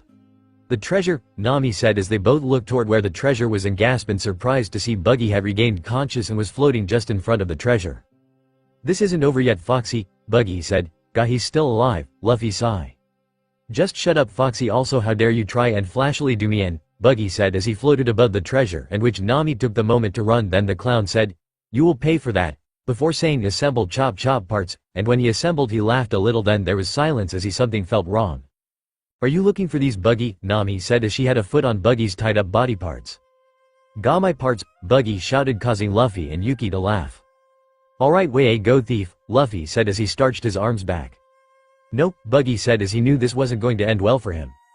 "See ya, Buggy," Luffy said before saying as she starts reeling in his arms, "Gum gum bazooka." Then his arms shot past him and was heading to Buggy with his hand open, although was screaming before he was sent flying. Once Buggy was gone, Luffy walked over to his hat and picked it up while his hair was covering up his eyes. Nami saw this, then said, "Sorry, your hat was torn up." Luffy laughed a bit, then said, "Don't worry about seeing, as I can still wear it. Also, Buggy is gone, so for now, I am satisfied." Nami didn't say anything as she remembered how Luffy reacted to when Buggy damaged the hat, then said, "If you want, when I have some free time, I can repair it for you." Luffy turns to face Nami and asked, "What's that?" Nami was about to say something before Yuki appeared and said, "She said you would fix the hat if you like." "No, I did not. What I meant to say was I split Buggy's treasure into two, so can you give me a hand and carry half of it, as it's a bit heavy for me," Nami said, hoping that it would distract the Straw Hat Boy. "That sure is a lot," Luffy said. "If anything, that clown Buggy knew quality treasure when he saw it, and now it's all mine, and I bet I can sell it for at least 10 million berry," Nami said before bringing the bags up and rubbing her cheeks on them before lowering them to the ground. Then hold out a scroll to Luffy and said, "Here, this is the chart for the Grand Line. You do want it?" "I do, and you're just giving it to me?" Luffy asked. "Well, you did save my life, so it's only fair," Nami replied. Then he looks at the map, then sighed. Luffy takes the map and said, "Thanks, Nami, you are a kind person," then turns around and walks over to Makino and said, "I have it, the name to the Grand Line." "I can see that, and before we go there, we will need a few more members for our crew," Makino said with a smile. "Oh yeah," Luffy said before handing Makino the map, then heads over to Nami and asks, "So are you going to join my pirate crew?" "And I told you that I will never join a pirate crew," Nami said before she gains a smile, then says, "But I will tag along, seeing as hanging around you seems profitable." "Yay, I got," Muffy shouted, "but I am only joining you because it's in my best interest." "Got it," Nami said. "Sure," Luffy said before walking over to Zoro and said, "Hey Zoro, time to wake up." When Zoro doesn't wake up, he slaps his swordsman while saying, "Zoro, it's time to go." Zoro wakes up with a groan, then as he stands up, he asks, "Did we take care of everything?" "We have Zoro, and now we have a map of the Grand Line as well as a temporary navigator," Makino said as she and Yuki in fox form walks up to her captain and crewmates. Zoro turns to Nami with an intense look before saying, "I don't know about this, I feel lightheaded." "Of course you do, it's always something with you too," Nami said. "Oh Nami, you don't know the half of it," Yuki said as she knows thanks to Makino that Luffy will help those that needs help. "What do you mean?" Nami said. "You will see soon enough," Makino said before turning to Luffy and said, "Luffy, I think it's time to help the mayor." "Oh yeah, forgot about him," Luffy said before turning to the mayor, then says as he stands up, "Guess we should wake the old man up." Before the pirate crew could take a step, they heard someone say, "Hey you aren't a resident of this village." "Sure aren't, so who are you?" Luffy replied. "What was all that cannon fire we heard, because it sounded like there was a battle earlier, so if you know anything please tell us," one of the villagers said. "Oh good, they're just the residents of this village. For a moment I thought they might be more of Buggy's crew," Nami said. Then one of villagers saw the mayor and said, "Oh mayor." Then another said, "Say something, can you hear us?" Another one asked. "He is out cold," a woman said. "The pirates definitely did this," a man said. "No, I'm the one that kicked the old man's ass," Luffy said, causing Nami so look at Luffy in shock and Makino and Yuki facepalming themselves. All the villagers turned to the pirates, all saying, "What? You didn't have to tell them that, did you?" Nami said. "What, it's true," Luffy said, Then maybe you should explain the situation before they get angry, Nami said. I think it a bit late for that, Makino said as the Nami and Luffy turns to face the angry villagers. Tell me, why did you knock out our mayor and left him out on the street to die? A villager asked. Yeah, are you with the pirates? Another villager asked. They are getting really bloodthirsty, we can't let them know that we are thieves and pirates, Nami thought. We are pirates, Luffy said, making Nami collapse. Just as we thought, the entire village said while Zoro laughed. Better get ready to run, Makino whispered as Luffy walks towards and Yuki turns into her fox form and jumps on the vice captain's shoulder. Once Luffy was in front of Zoro, the swordsman said, looks like they aren't up for a discussion. Doesn't look like it, Luffy replied. So what do we do now, Captain? Zoro asked.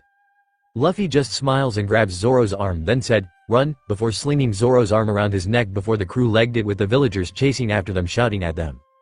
How do you always make things worse? Nami said. It's a good town, Luffy said. Huh, what makes you say that? Nai said. Because everyone is mad just because of the old mayor guy, Luffy said as Nami looks back with worry. Then he goes on to say, and because of that I don't think they would leave. He is right, Nami, plus believe it or not he is a magnet for this sort of thing and wait until he decides to help a friend, Makino said. Could he help me if I ask? Nami thought. We are turning here, Luffy said, knocking Nami out of her thoughts before noticing the rest of the crew turning. As Nami follows the crew she said, hey, you have to let us know sooner. As the crew was running, they jumped over Shushu and Nami said in shock, Shushu. Doggy, Luffy said, then Shushu started barking at the townspeople. So what's Shushu saying, Yuki? Makino asked. Shushu is saying you will not hurt them. I know they are pirates. They tried to help me, Yuki said. Later, Doggy, Luffy shouted with a wide smile. Why would Shushu help us seeing as he has no obligation to? Nami asked. Well, that's an ability Luffy has, he is able to become friend with anyone or animal, Makino said, wondering if it's a byproduct of able to command the Sea Kings. Once the crew was at the docks, Nami put the bags down and said while panting, that was close, we only made it because of Shushu, why do we have to put up with this? Does it really matter we are done here? Luffy said. Yeah, maybe so, Nami said. Hey, is this your boat? It's great, Luffy asked. It's nothing special but it gets the job done, plus I stole it from some dumb pirates a few days back, Nami said. That's a big mouth you have, a voice said coming which came from inside the Nami's boat. Makino and Yuki both recognized the voice and Yuki said, oh great, not these clowns again. Then the three pirates that Makino, Yuki and Zoro saved rose up from the deck and the one wearing the hat said, we have been eating for you, you little thief. Bet you wasn't expecting to see us so soon, girly, the one that was on the left of the man wearing the hat making Nami chuckle nervously. Luffy faces Nami and asks, you know these guys?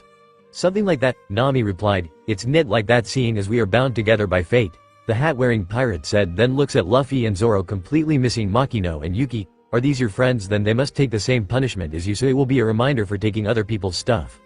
So are you the pot or the kettle? Makino asked. The three pirates turned to Makino, and one asked in a panicked tone, aren't you the woman that was with Zoro? That right I am, and Zoro is the guy that the Straw Hat Boy is carrying, Makino replied, causing the three pirates to run screaming, which Luffy just laughed. Back in town the mayor came to and one of the people said, hey look, he is waking up. As the mayor sat up another one said, oh thank goodness he is alright. The mayor groaned as the man that was next to him asked, what happened here, mayor? The mayor looks around and sees the rubble and asked, what in the?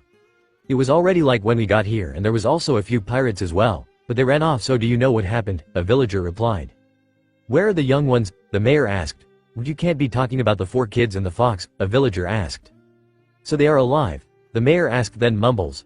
The nerve of the kids treating a senior citizen like that, how rude. There is no need to worry about those pirates, mayor, we have already drove them out of here, a villager said. Right, but it's not enough, another villager said. As the villager started complaining and plotting about pirates, the mayor said, shut your mouth, I am the only one that gets to complain about those kids, and I won't let anyone else badmouth them, you hear me? What, why are you protecting those pirates, mayor? A villager asked. Damn it, they think they can just disappear, and that's that, the mayor said as he stands up and begins to remove his makeshift armor, then asks, where did they go? Well, it looked like they were running towards the port, a villager replied. The mayor begins walking to the port, still removing his armor while saying, damn those kids, they can't just leave like that, I still have a lot to say to those kids. When the mayor reached the port, the kids had already set sail and he shouted, hey young ones. Luffy turns around and said, it's the old mayor dude. The mayor, who was taking deep breaths and thought, I was ready to die in despair. Then he shouted, thank you. Don't worry about it and take it easy, Luffy shouted back. Damn you young ones, the mayor thought. What did you do, you idiot? Don't tell you left a bag there, Nami said. Sure did, Luffy said without a care. That bag was worth around 5 million berry, Nami shouted. That's right, and they're going need that Moestroid town, Luffy replied. But that was my treasure, you jerk. Do you have any idea how hard I had to work to steal it? Nami shouted before grabbing Luffy by the head and push him into the ocean. Zoro and Yuki were laughing at the duo's antics before Makino said, Nami, let him be it just how he is, he doesn't have a bad bone in his body. Also Luffy, stop mucking around before you actually end up in the ocean. Okay, Luffy said as he became darkness and reformed on the boat. Once Zoro stopped laughing, he said, well, for better or for worse we finally have our navigator. That's right, Yuki said. Then she turns to Makino and said, so how long do you think it will be before the next one will be? Who knows, Yuki? Who knows? Makino replied.